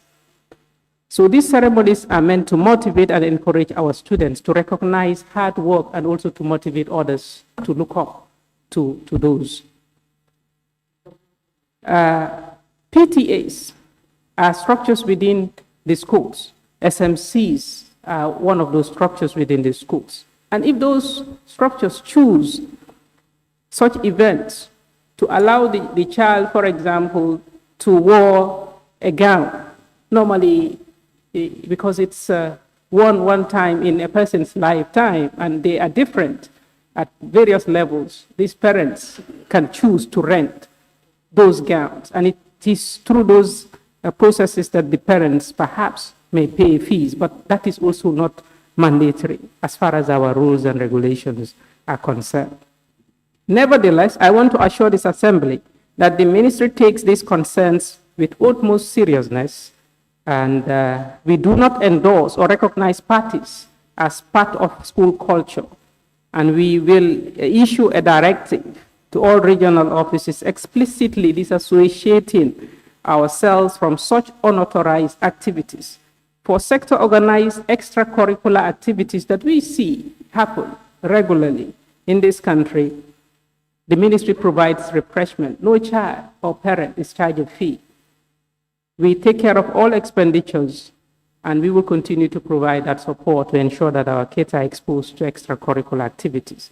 While we are not currently aware of any recent incidents involving humiliation, and I want to be clear here, humiliation, if there are evidences of humiliation we are interested to see or know, or financial exploitation, as the Honorable Member puts it, or sexual harassment or harassment of students, I want to be very clear in this August Assembly that such behaviors are absolutely unacceptable. And if they occur, and we are aware of it, we will confront them swiftly and decisively. Honorable Speaker, protecting our children is a collective responsibility. I therefore call upon all of us, including our regional officials, the school principals and parents and communities, to ensure that no student is compelled to spend money in their graduation or fees linked to graduation ceremonies, because they are just gatherings to celebrate achievement. Graduation is a celebration, not a compulsory event, like I said in my initial message, that should impose financial hardship on the child or the parent. So if a public school cannot hold such ceremonies without extorting money from students, then it should refrain from organizing them completely. Our priority remains producing high-quality students who are well prepared to transition smoothly to tertiary and higher education. The ministry will act with firmness and fairness, or holding accountable everyone who violates the rule or the law, while upholding the honor and reputation of the vast majority of our committed teachers who serve our country with dedication and integrity. Thank you. Member for Lower Salem? Yes, point of order. There is point of order from the member for Lower Salem. Can we hear that? Your mic, sir. 38B. A coxswain shall not contain any statement which the member who asks coxswains is not prepared to substantiate the evidence. Honourable Speaker, on the response of the ministers, there are no case whereby a sexual harassment is conducted. Yes, and this is why he said, let me be very clear. I think this coxswain is out of order. We to rule it out.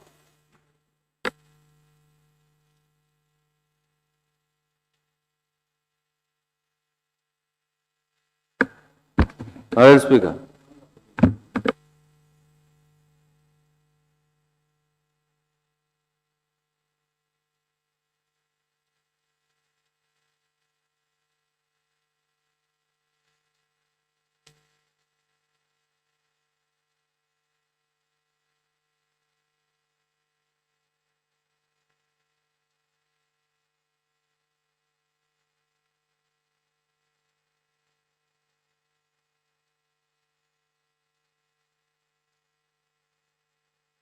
Honorable members, yes,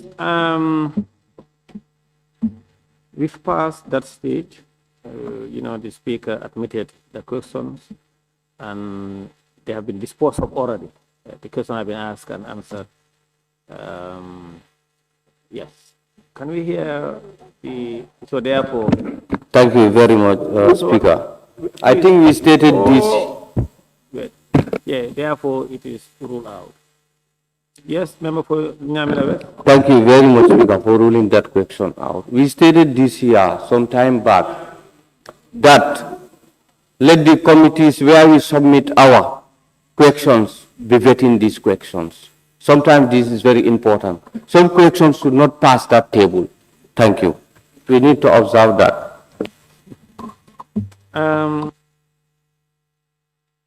Any supplementary? I have no supplementary question. It is well answered. Thank you. No further supplementary question. Honorable Minister for Basic and Secondary Education, I want to thank you for those answers provided to this August Assembly. You may leave now. Clerk, we may proceed. Member for Lower Salem, please. Yes, I just want to get clarity from you. Yes, because if the other states give that the right, the speaker of, to rule out anything, that's your discretion. But then again, if the question except from the table office, now it's also your discretion also to disallow the coction. It's now you use your discretion to disallow it because already the minister's response is that there is any particular moment unless the member clear, because you can even check the statement in the document. It cannot give you any evidences. Thank you, honorable members. Thank you, honorable members. I am not going to entertain further discussion on this. What I meant by that, once questions are submitted to the table office or the office of the clerk, they are processed and brought to us as the office of the speaker for us to approve. In the event that for human error or either omission or whatever reason, we approve questions, and once they are before here, it may not be appropriate for us again at the same time to disapprove them. But we will take note of any question that we think is not in accordance with the standing orders. That does it, clerk, we may proceed, please. Question. Point of order. For oral answers. There is a Honorable point of Minister order for Youth by and the Sports. member for Sabah Sanjang. Chairman, Honorable Speaker, with your permission, allow me to read Standing Order 39. Because I don't think, because you are human. Sometimes questions may pass your office, you may approve it.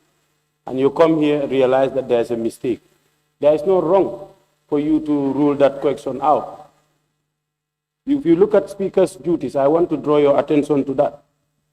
As far as questions are concerned, 39 of the Standing Order says, the Speaker, subject to Standing Order 38, shall be the sole judge of the admissibility of a question. So it is your responsibility. If the question is not to be admissible, you can still strike it out. I don't want us to set precedents wherein you will not have given the opportunity to strike out questions. Thank you very much, member for Sabah Sanjang. You are right, that's what I said. I said the speaker admitted the question. That's what I said. Based on the standing orders, I said the question in question was admitted by the speaker, and it has been disposed of. That's what I said. And I went further to say that maybe by human error, we may sometimes admit questions that under the normal circumstances, we may not be able to, or we should not. But nonetheless, we've admitted them. And it has been disposed of by both the member asking the question and the minister. So that was it. Clerk, we may proceed.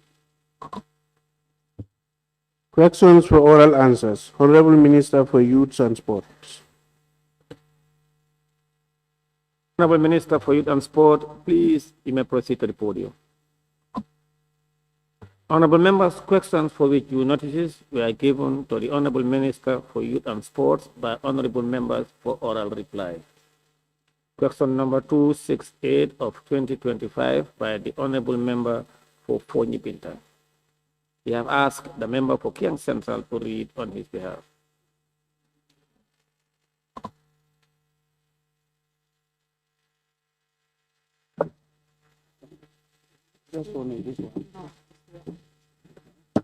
Thank you very much, Honorable Speaker, for giving me the opportunity.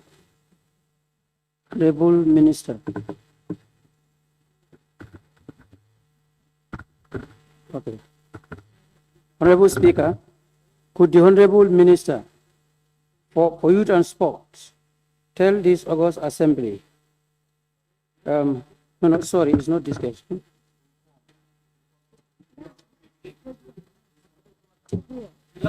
Okay, all right. Honorable Speaker, could the Honorable Minister for Youth and Sport inform this August Assembly if the ministry have planned any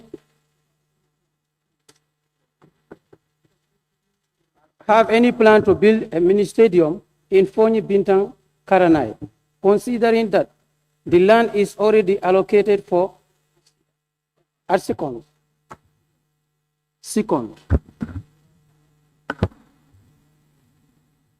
Honorable Speaker, I wish to inform this August Assembly that due to limited budgetary allocation and considering the fact that the ministry's core mandate is on national sporting infrastructure instead of community infrastructure, the Ministry of Youth and Sports is at the moment not in a position to construct a mini stadium in Fonyi Bintang Karanai. However, we are aware of the said land that was allocated to the youths, and upon the request of the Sports Committee of Fonyi Bintang, the ministry has already supported the community with $100,000 to hire a bulldozer for the removal of the logs and clearing of the entire land. Thank you very much. There is no further questions. Thank you, honorable members. Honorable Minister for Youth and Sport, we want to thank you for the answer provided, and you may leave now. Thank you. Clerk, we may proceed. Questions for oral answers. Honorable Minister for Environment, Climate Change and Natural Resources. Honorable members, take your seat, please. Honorable members.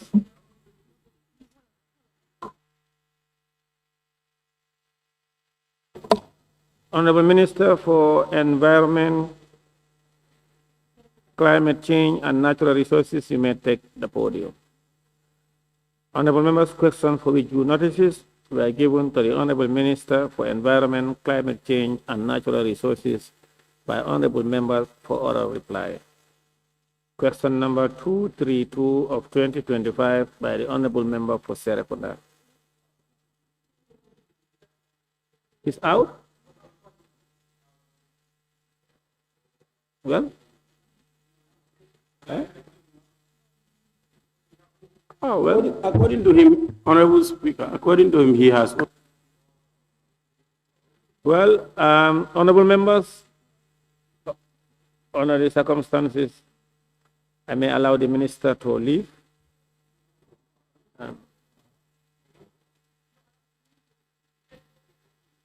What?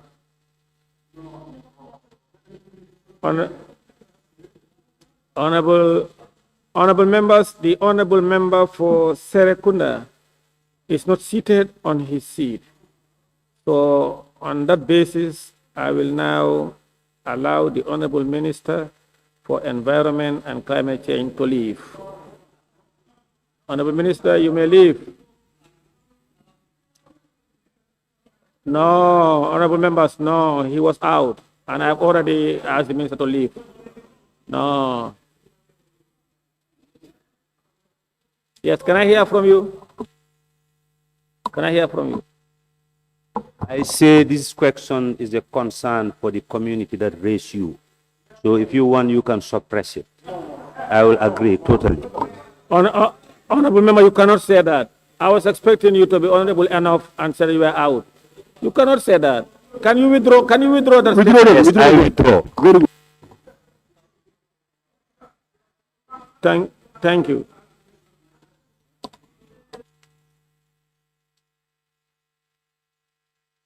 Point of order, Honorable Speaker.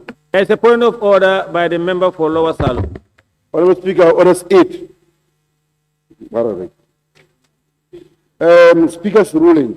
In case of wait, please. Honorable Speaker, orders 8. Speaker's ruling. 1. In case where matters are not expressly provided for by these standing orders, any corrections or procedures or orders shall be decided by the Speaker. And already, Speaker, you have rule that let the minister leave. Huh?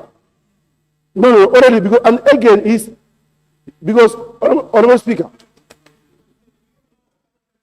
Honorable Speaker, no, I'm not ready, Honorable Speaker, no, I'm not done, no, wait, no, I'm coming, Honorable Speaker, Allow the member to... Yes, and again, if you go to 3, the Speaker's ruling shall be final on all corrections of procedures and orders. And already you have put the corrections. Let the minister leave. And because you respectfully give the time for the member maybe to ask for your intelligence, and in case doing that, he's trying to use abusive word in you, that you want to suppress him. You understand? You have only your ruling.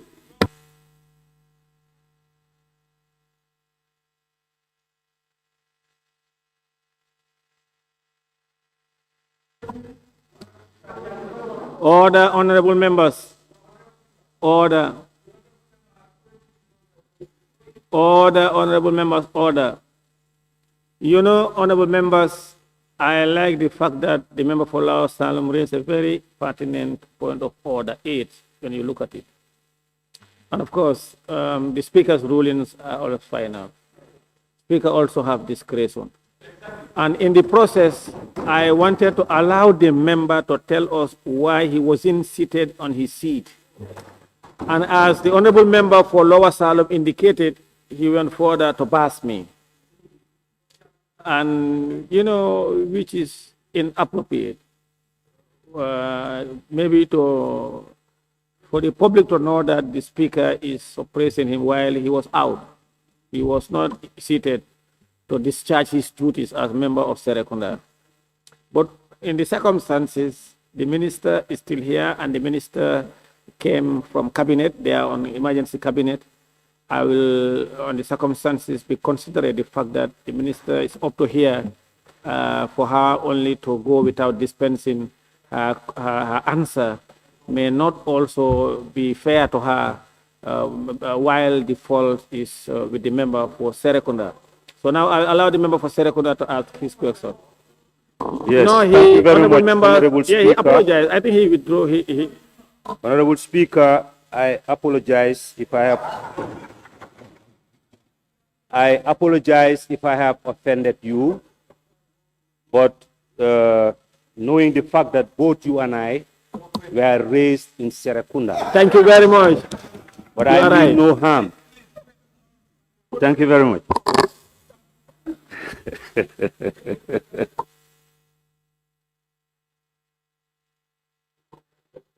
Although, okay, thank you very much, Honorable Speaker. Could the Honorable Minister for Environment, Climate Change and Natural Resources update this August Assembly on the activities and initiative of the ministry relating to reforestation efforts within urban settlements? Thank you. Assalamu alaikum wa rahmatullah. The Department of Forestry under MEGNA has recently redeployed trained foresters that just graduated from Kenya in BSc Forestry. which included modules in urban forestry. As municipal forestry officers, the two deployed staff will be supported by other established staff at this area, that's the Greater Banjul area, the city municipal and the Kanifing Municipal Council, in matters related to reforestation of our urban areas. The growing concern of deforestation in the urban areas due to different degradation drivers prompted the department to take urban forestry seriously, more seriously I would call. Hence the recent creation of the forestry office in Banjul and KMC. Recently we have created, under the leadership of the new director, 2 forest offices that will handle matters of forestation and climate change within these 2 areas.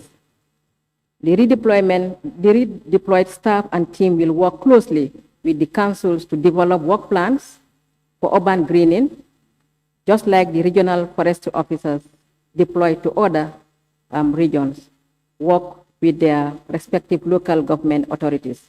So too will the municipal forestry officers, Banjul City Council and Kanifing Municipal Council respectively do. But in addition, the members of the Environment Committee will attest to recently attending a validation of one of our key important projects under the NEA called the CLIME. That's the climate resilience of the Banjul area. That's the Greater Banjul area. This is a key milestone supported by the JEF, worth in $12 million US. That is going to enhance matters of the entire full and all-inclusive greening aspect of these areas.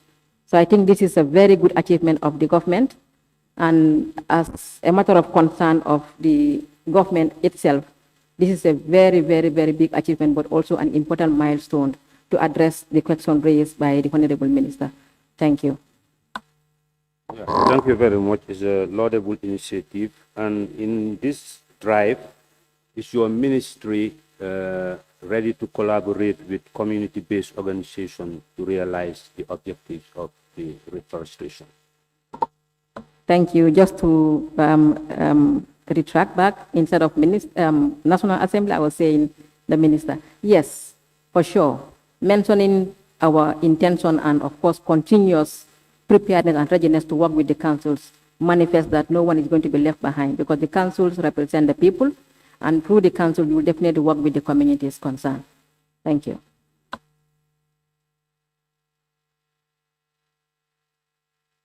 Number follow-up, you have the follow-up. Honorable Speaker. Honorable Speaker, the question is about reforestation. My question here is the activities of NAWIC. My friend, listen. It is the sole responsibility of the Speaker to throw my question out, but not you. Please. The activities of NAWIC, when they are extending their approach, these people bend on cutting down trees discriminately.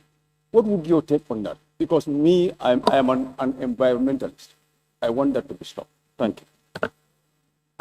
Thank you. Honorable Member, can you repeat your question? I said repeat your question. Can you repeat your question, please? I'm trying to talk about the activities of NAWIC. When it comes to extending their pools, these people, they bend on cutting down trees indiscriminately like that. I asked her what would be her take on that, because this question that the honorable member of Serikunda asked is reforestation. I know it might be directly related to the original question, but I want a clarity on it. Thank you. Thank you, Honorable Member. I think it's a valid one. Minister, wait. Okay. Go ahead. Okay. The forestry director is here. That will bear me witness. He has taken very decisive steps towards this. We notice that it's not a one-man show; it's a teamwork. And when we engage NAWEC, they always give us the excuse that they subcontract some of these contracts to private parties, who usually would claim not to have the proper knowledge in terms of the institutions to follow. But now we have put in clear and laid down procedures on how to engage NAWEC, whom we think we are in the same boat as government entities, to make sure that we avert this kind of happening. Thank you. Thank you, Honorable Minister for Environment, Climate Change, and Natural Resources. We want to thank you for those answers provided. You may go now. Clerk, we may proceed. Questions for oral answers. Honorable Minister for Health. Honorable Minister for Health, you may take the podium. Honorable members, questions for which due notices were given to the Honorable Minister for Health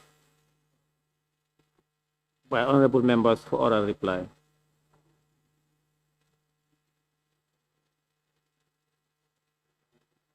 Question number 233 of 2025 by the honorable member for Lower Bading. Thank you very much, Honorable Speaker, once again. Honorable Minister, Honorable Speaker, could the Honorable Minister for Health inform this August Assembly whether the ministry has any plans to improve not only the structure, but to equip Njawara Health Center or Njawara Health Facility with the necessary tools and equipment? Thank you. Thank you very much, distinguished Honorable Speaker and Honorable members. Honorable Speaker, I wish to inform the Honorable Member for Lower Badibu constituency that the Ministry of Health has plans to renovate, upgrade, and equip the Njawara Health Facility in the near future. Thank you. Question number... Thank you. I have no further questions. Question number 234 of 2025 by the Honorable Member for Janjamure.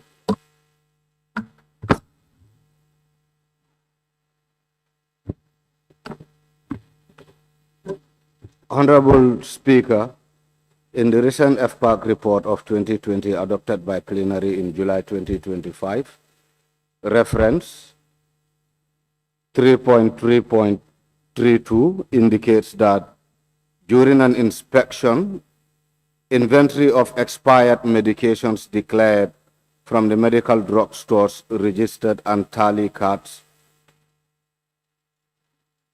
However, the said expired drugs were neither on the list of destructed inventories for expired medications nor presented to external auditors for review. Furthermore, some medications were also declared expired but still administered or issued to patients while some were found on the shelves. Could the Honorable Minister for Health update this August Assembly on the reasons for administering expired drugs on taxpayers and what health implications could this have?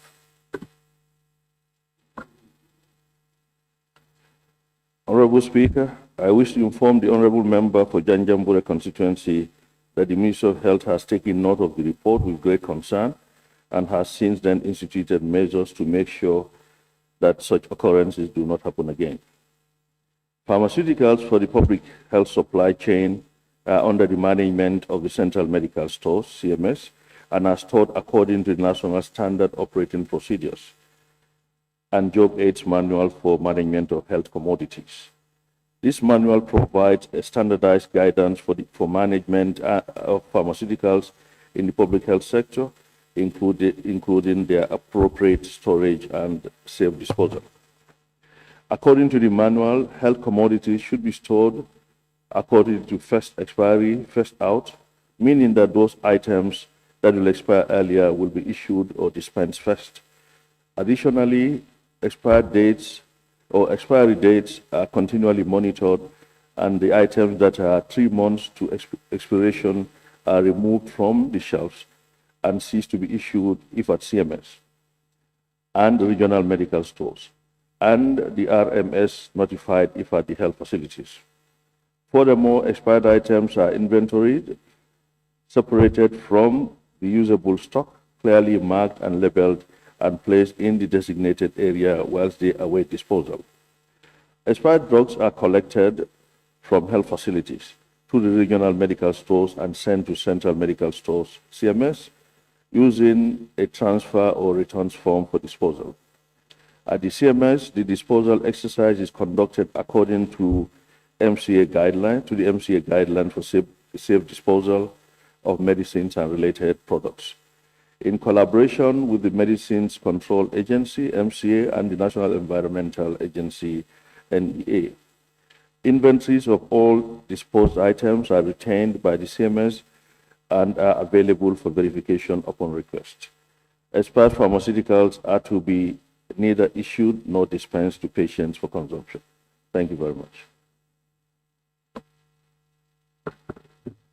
Thank you very much, Honorable Minister. I'm glad that you have put in mechanisms to address this critical issue. However, what actions have you taken on those authorities who were responsible or officials who were responsible to administer these expired drugs? Thank you very much. To the best of my knowledge, they were reprimanded, but they were equally educated as to the potential danger of administering such medications. Honorable Minister, can you update this August Assembly the specific facilities where some of these drugs were expired and the officials who were also reprimanded to the effect? Thank you very much. The facilities are the Carnifing General Hospital and Briam General Hospital.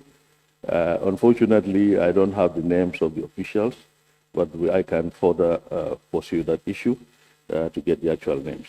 Thank you. Member for Opanyomi, you have the floor. Thank you very much, Honorable Speaker, for giving me the opportunity. Honorable Minister, and thank you for ably answering this question. Honorable Speaker, Honorable Minister, I just want to know what are these type of drugs? Are they frequently used by the public, or sometimes they're not, frequently used? Honorable Member for Opanyomi, when you are speaking, please speak louder. Yes, Honorable Minister had me, so do you want me?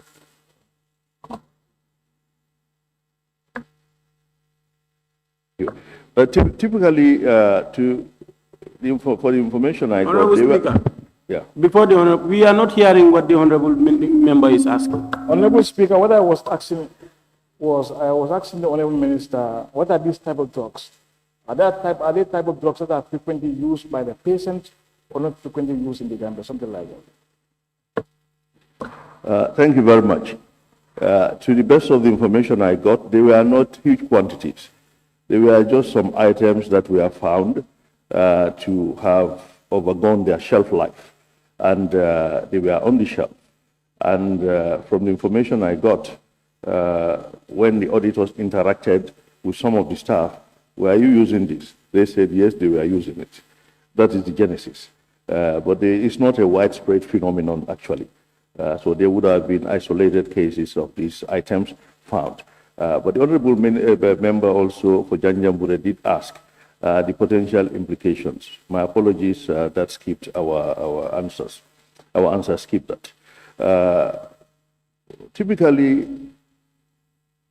when a drug is expired, it is recommended that it is not used. The line is drawn. But of course, if you go through literature, there are a lot of counter views, or not counter views, but additional views with regards to what level can that be pushed. The WHO has done research, many other entities have done research. If they say today, does it mean tomorrow that particular item cannot be used? You see, it expired today. Can it be used tomorrow? But for the safe side, we said when it is today, if today is the expiry date, to be on the safe side, we stop using it today. So this is it. Some people extrapolate the previous argument, but to be on the safe side, that could also be subject to subjectivity of the individual users. So that's why we, for the safety of the patients and the people of this country, we draw the line at the end of the expiry date. Thank you. Member for Lower Salom, you have the floor. Speaker, I will withdraw. Member for Banjul North, you can have the floor now. Thank you very much, Honorable Speaker. Honorable Minister, according to your response, you mentioned hospitals that we are affected. I just want to confirm, are these the only hospitals that we are affected?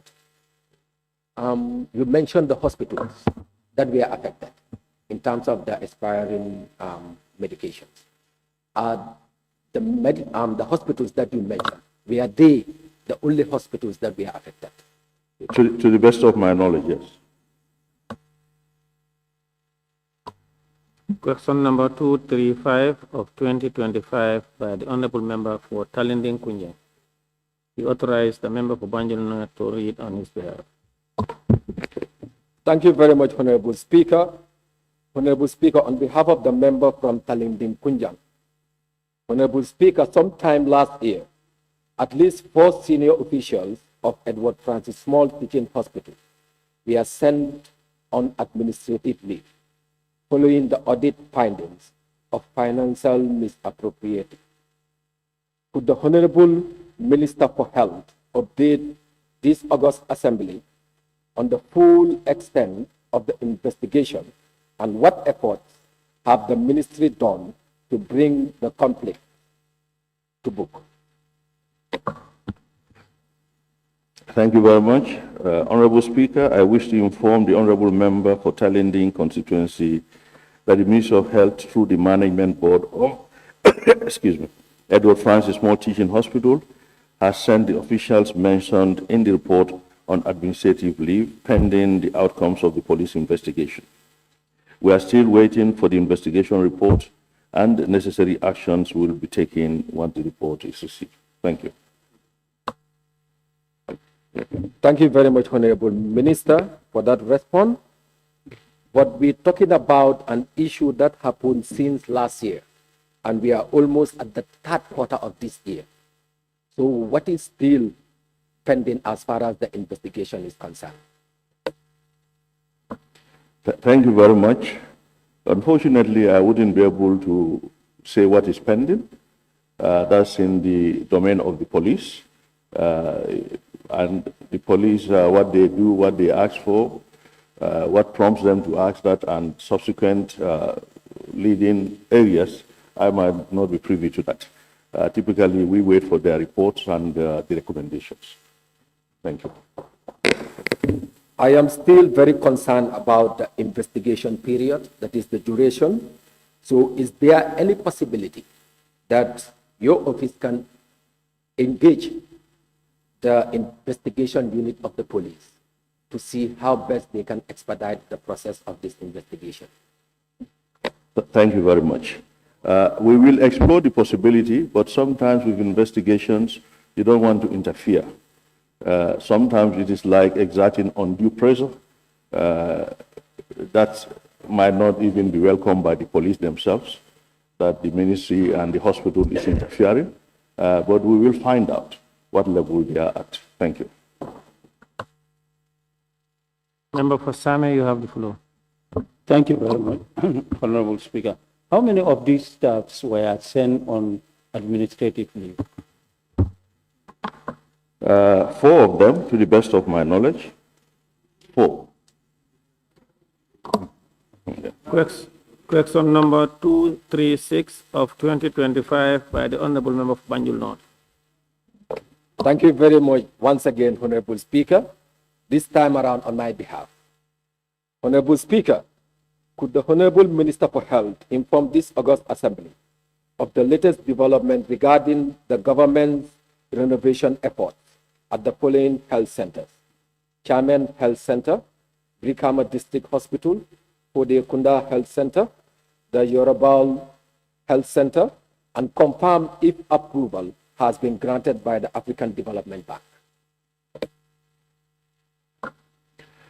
Thank you very much. Honorable Speaker, I wish to inform the Honorable Member for Banjul North constituency that the Ministry of Works, Transport and Infrastructure has finalized the designs and bills of quantities of Chairman Health Center, Brikama District Hospital, Podekunda Health Center, and the Yorubal Health Center. They have met with my technical team and finalized the details. They have submitted the final designs to the National Social Protection Agency to prepare the bidding documents for tendering. Thank you. That's another process. So if that is the case, I'm okay. Not to be honest, I'm done. Member for Serekunda. Thank you very much, Honorable Minister. Could you give us a timeline as to when this project will complete?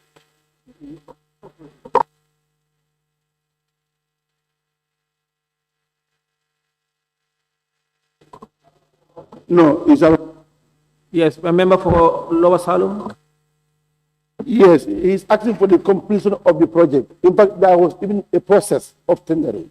We don't yet...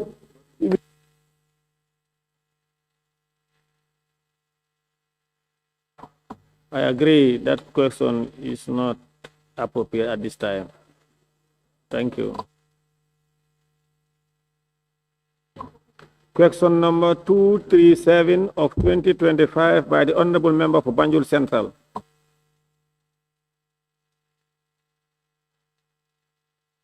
He authorized the member for Banjul North to read on his behalf.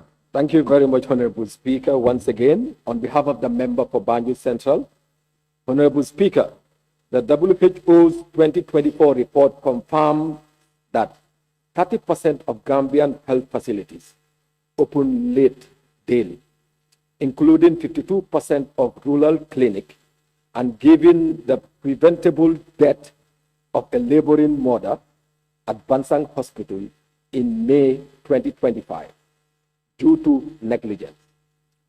The Farafenye Regional Hospital chronic 2 hours pharmacy delay denying diabetes type sensitive insulin. Could the Honorable Minister for Health explain to this August Assembly how does his ministry justify the Health Service Commission's failure to discipline a single facility head since 2022, despite 217 documented complaints, and what immediate suspensions, thoroughly deductions, or dismissal will enforce the mandatory 8 a.m. opening and this litter cultural and impunity. Thank you. Thank you very much. Honorable Speaker, I wish to inform the Honorable Member for Banjul Central Constituency that the Ministry of Health is not aware of the WHO 2020. There's a point of order by the member for Lower Salum. Honorable Speaker, this is a problem there. Honorable Speaker, orders 39, 1. Then I will process to 39. The Speaker's duties as a coxswain. The Speaker subject to standing orders 38 shall be the sole judge of the I cannot pronounce it. Yes, of a coxswain. 3. That says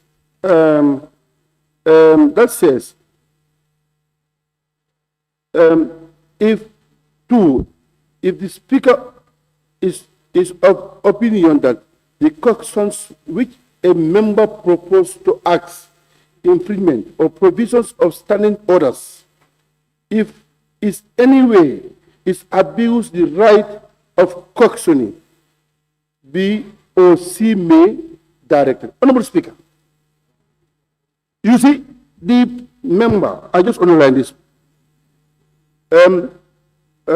Here he says, in a rural clinic, I'll give the preventable death of laboring mother at Bansang Hospital in May 2025. That is not date, 1. Due to negligence. Honorable Speaker, if there is any evidence of a report that shows that the death of that laboring mother is caused by negligence, I think, Honorable Speaker, we need to check on this. This is a discussion now as a speaker to rule this out. We must get an evidences. Honorable Speaker, can I comment?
Honorable members, the member for Lower Salum again raised a pertinent point of order as in the previous minister.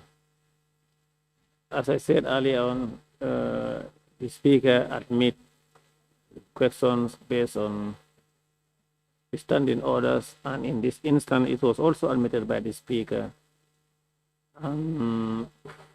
For instance, if the honorable member for Lower Salem is right, members must ask questions that they are prepared to substantiate and it meets the requirement of the standing orders, various provisions.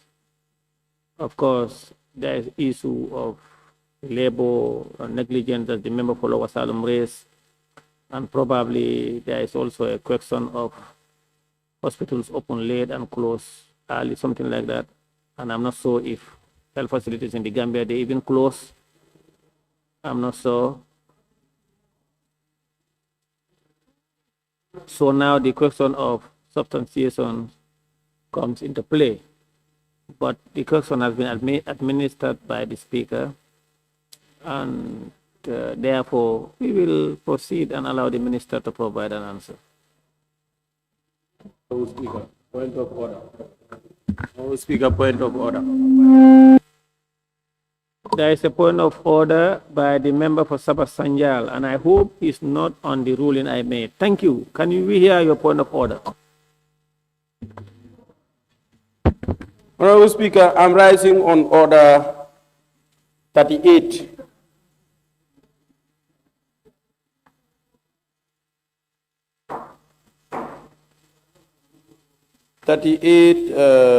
One B.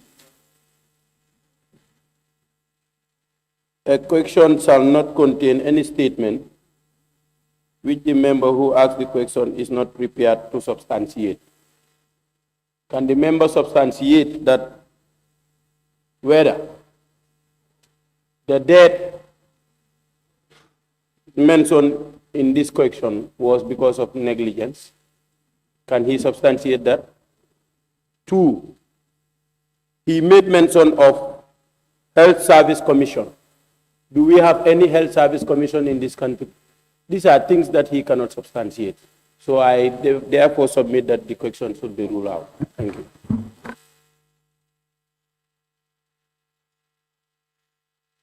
Honorable members, we are of course in a catch-22 situation, and I am not certain if the member for Sabah Sanjal also know whether the member can substantiate his claim.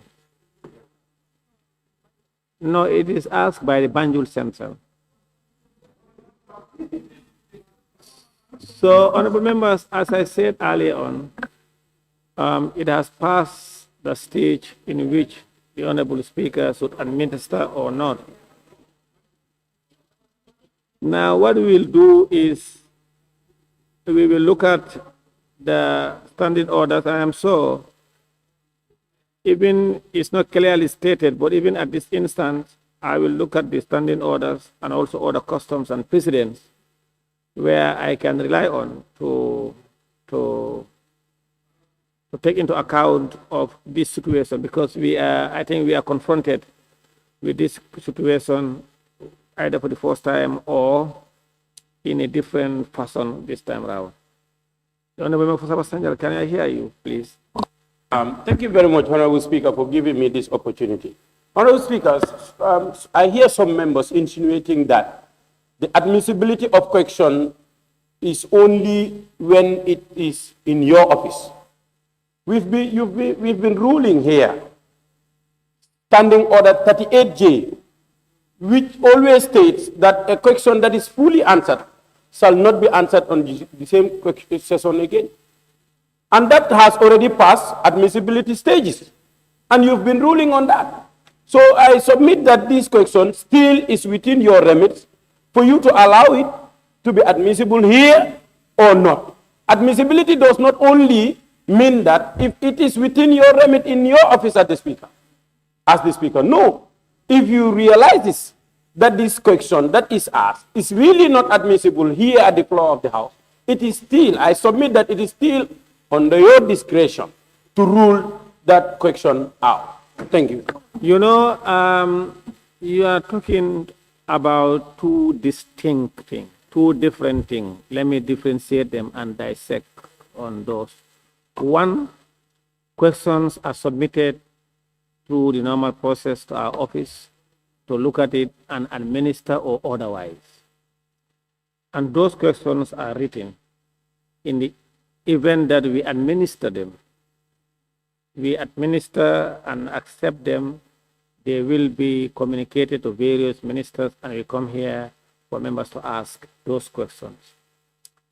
Supplementary questions are never written and they are never sent to us and prior to the honorable members asking them. So the matter, we believe that in the standing orders, the power given to us to be the sole judge of either questions administering the supplementary questions as the session progresses differ from administering them in our office. That's but subject to further interpretation and further clarifications. And then in the instance, these are substantive questions that has been asked by members and we approve them. And this is the two distinct in respect of the two. Yes, Central Badibu. Honorable Speaker, and thank you for well informing this House that the questions that we ask are in categories. The questions that are submitted to the Office of the Clerk, if you look at clause 39, Speaker's duties as to the question. The Speaker, subject to Standing Order 38, shall be the sole judge of the admissibility of question. It means we have passed that stage. Now we reach, no, this question went through the Office of the Clerk. It went through the table office and submitted and sent to the ministry. So it means it passed that stage. Now, if there is any supplementary question that is to be asked, if it is out of order, the Speaker will regulate that. So please, yes. And two says, if the Speaker is of the opinion that any question which a member proposes to ask infringes the provision of standing order or is any way an abuse of the right of questioning, where is that abuse here? How can you justify that there is abuse?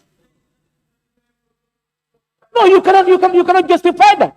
There is no abuse in the question. Speaker, you are on track. Thank you, honorable members. Thank you. Honorable Minister, please provide an answer.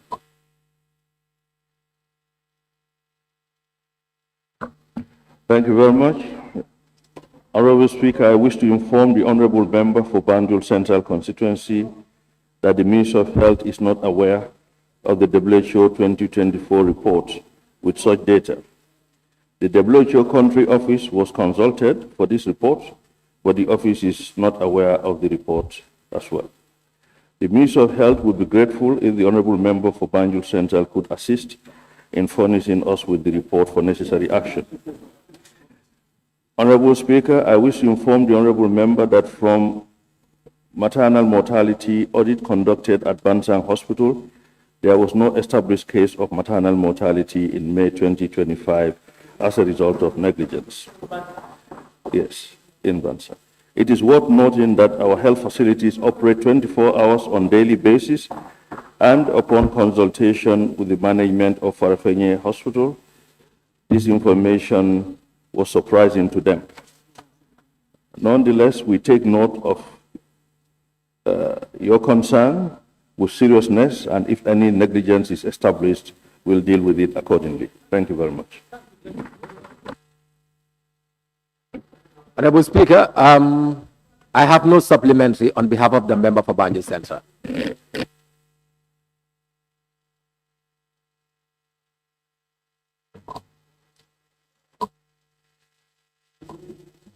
Thank you very much, Honorable Minister for Health. You may go for those answers provided. Thank you. Yes, Member for Lower Salom. Honorable Speaker. Honorable Speaker, I think we want to be, no. Allow me to complete, boy. Yes, 39. Honorable Speaker, I think in this case, we need our legal team to guide us on this 39. Yes, we will ask them to guide us. Yeah, because where you are sitting as a president officer, you sit as a speaker at the time. Yes. So this time now, you can make that judgment, not where these questions are given to you in your office. It's where you are. But now, we will ask the legal office to give us the... Both in my office and here, I serve as speaker. Presiding officer here and speaker are different. Are they different? No. Yeah, the standing orders have not specified that. The standing order of the law referred to me as speaker. So, clerk, we may proceed. Questions for oral answers. Honorable Minister for Information, Media and Broadcasting Service. Honorable Minister for Information, Media and Broadcasting Services, you may proceed to the podium. Questions for which due notices were given to the Honorable Minister for Information, Media and Broadcasting Services by honorable members for oral reply. Question number 206 of 2025 by the Honorable Member for Janjambure. Thank you, Honorable Speaker. And it's also appropriate to recognize the fact that this question was meant for June, that the Honorable Minister claimed not to be him, not to be for him rather. So finally he is here. Honorable Speaker, could the Honorable Minister for Information, Media and Broadcasting Services tell this August Assembly the source of funding of the 35 million media contract award to some media houses and which budget line was executed, if via which budget line, and with evidence of financial provisions relied upon? Honorable Speaker, as per obtained from the Ministry of Finance and Economic Affairs, that a cash allocation of 32,800,000 was released in 2024 financial year to the Ministry of Information, Media and Broadcasting Services towards the payment of the due amount of $41 million for the media contract. The source of funding for this allocation was through Government of the Gambia resources. As according to the IFMIS system, the sum of 32,800,000 was committed and spent as at end of December 2024. Honorable Speaker, the commitment and spending was made possible by providing budget allocation to consultancy budget line through environment. The environment was raised from Central Services, Ministry of Transport, Works and Infrastructure, and Ministry of Finance and Economic Affairs. The said environment was raised as follows. Budget entity, Ministry of Finance and Economic Affairs, budget line, other equity participation amount 10 million. Central Services, budget entity, budget line contingency, other charges, amount 10,500,000. Budget entity, Ministry of Transport, Works and Infrastructure, budget line roads and bridges, amount 12,300,000. This was transferred to a budget entity, Ministry of Information, Media and Broadcasting Services, on the budget line consultancy, total amount transferred to 2,800,000. Honorable Speaker, the provisions of the Financial Regulations 2016 allows the Honorable Minister of Finance and Economic Affairs to approve environments read as follows. Section 31, subsection 1E. I quote, an expenditure shall not be incurred, for which there is neither sufficient provision nor any provision in the approved estimate unless approved by the minister through environment within the approved estimates. And section 19, subsection 3C also says, environment may be made between budget agencies as submit. Honorable Speaker.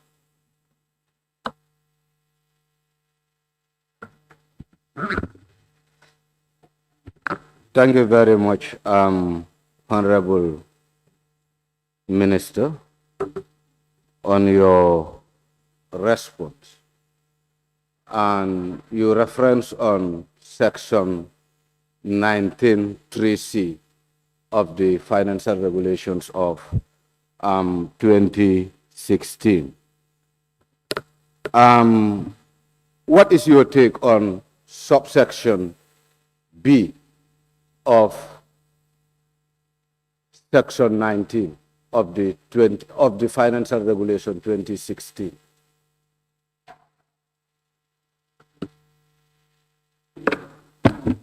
Yes, you may not ask the minister's opinion. He can ask a question, but you cannot ask his opinion. Thank you.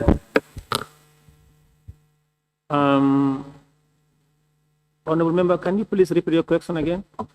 Honorable Speaker, before I repeat my question, I would prefer for you to address the member rising without on a point of order, without on a point of law.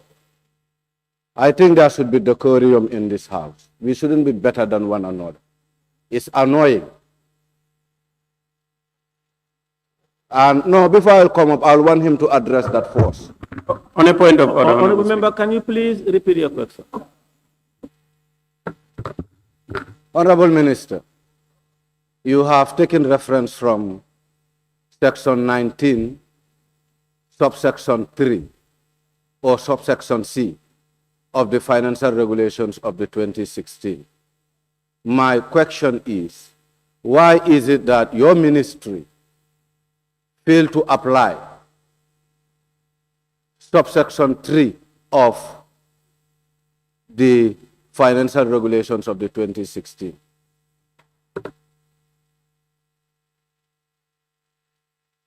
Honorable Speaker, I don't understand the question.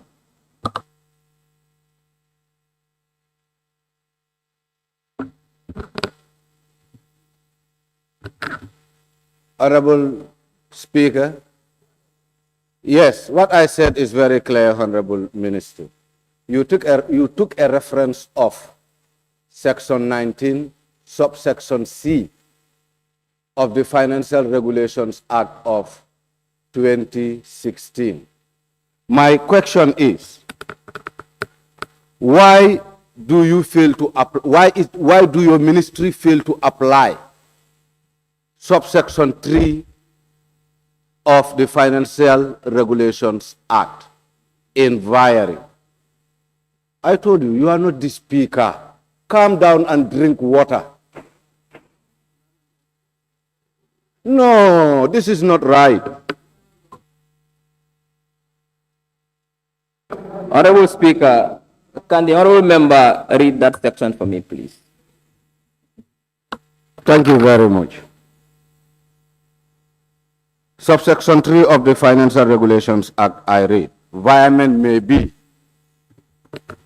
A, among expenditure items of a budget agency, up to a maximum of 75% of the appropriation of given and receiving expenditure items at the request of the budget agency and with approval of the minister. Honorable Speaker. I'm not ready. I said A and B. Boy.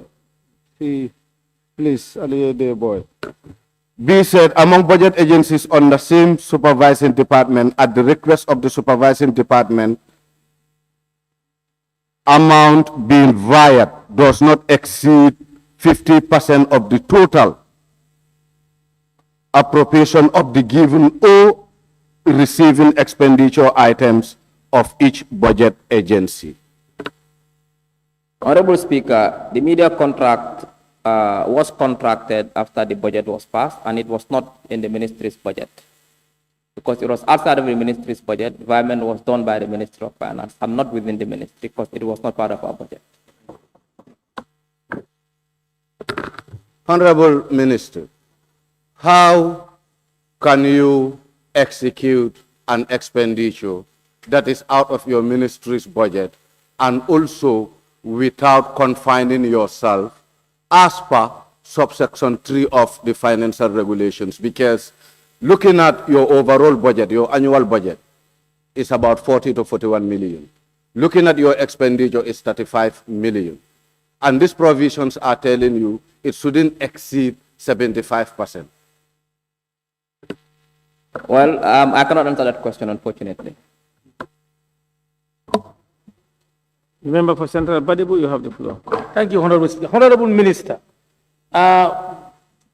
what warranted the violence? Because violence are only done when there is urgent need. Was it an urgent need for these media houses to be given such an amount of money? The environment wasn't done by the ministry within the budget to allocation of the ministry. Exactly. So ask finance that question. Honorable Minister, the rules are that once he asks a question and you answer, he doesn't have a second chance.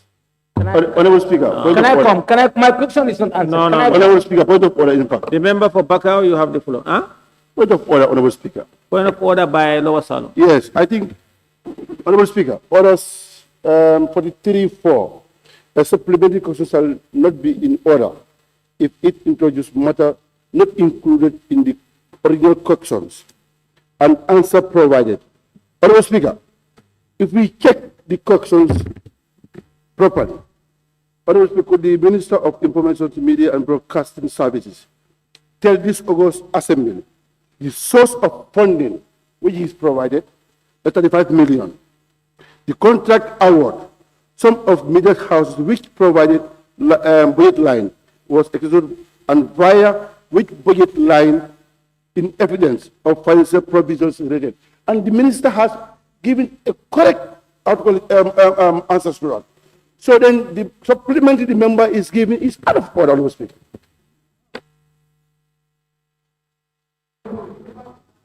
Thank you very much. Thank you very much. The order is, of course, you are in order. That's the line of supplementary questions. But as I said, the question asked by the Central Badibu and it has been disposed of, and it was in line. Member for Bakau, you have the floor. Thank you very much, Honorable Speaker.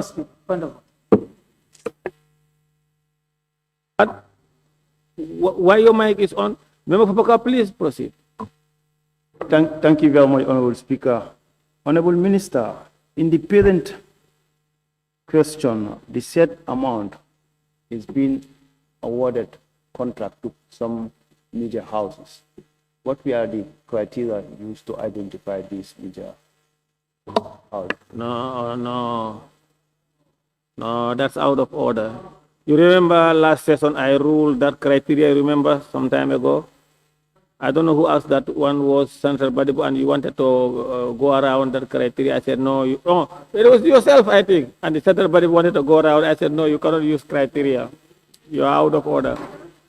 Yes. Member for Brikama South, you have the floor.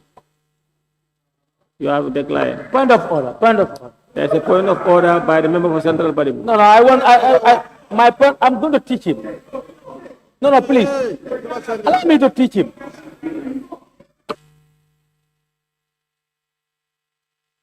Member for Central Badibu, can we hear a point of order, please? Honorable Speaker, point of orders are asked for clarification. No, this section is there. Please. 43.4. Yes. Read it. A supplementary question shall not be in order. Listen, just listen. If it introduces matters not included in the original question and the answers provided, the ministers in the minister's response, he said the payment was done to the Minister of Finance. Honorable member. I was asking.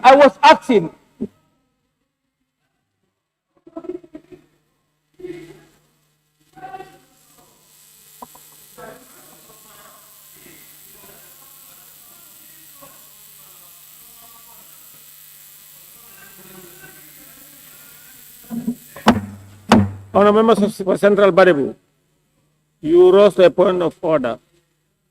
That means there was an order on either procedure or something.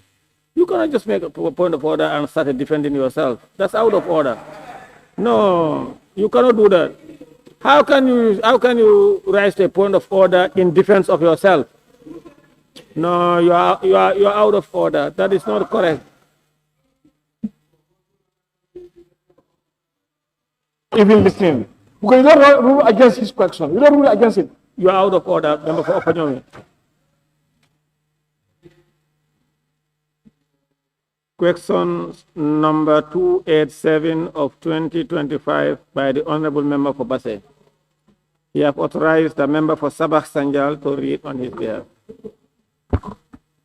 Thank you very much, Honorable Speaker.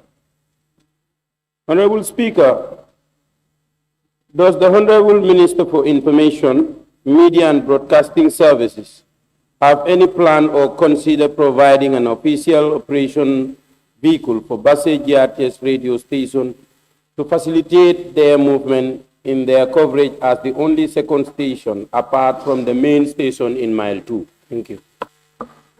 Honorable Speaker, the management of GRTS recognizes the mobility challenges and has bought 3 motorbikes to ease mobility at Basse Radio, whilst management works on purchasing a vehicle for the station when more resources become available.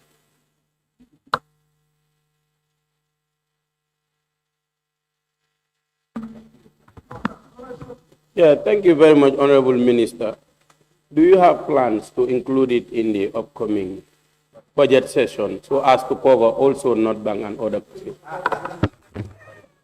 Honorable Speaker, we have plans to purchase more vehicles in the next budget to enhance and equip our staff so they can be able to carry out their functions. Honorable members, on your behalf, I want to thank the Minister. How about North Bank? Is it also to be considered? Honorable members, on your behalf, I want to thank the Minister for Information, Media and Broadcasting Services for those answers provided. And Honorable Minister, your release, you may go now. Honorable members, be it resolved that this August Assembly do stand adjourned until Thursday, 18 September 2025 at 10 a.m. Member for Chief, where are you going? Chief. Those in favor, please say aye. Those not in favor, please say no. The ayes have it. This Assembly now stand adjourned until Thursday, 18 September 2025 at 10 a.m.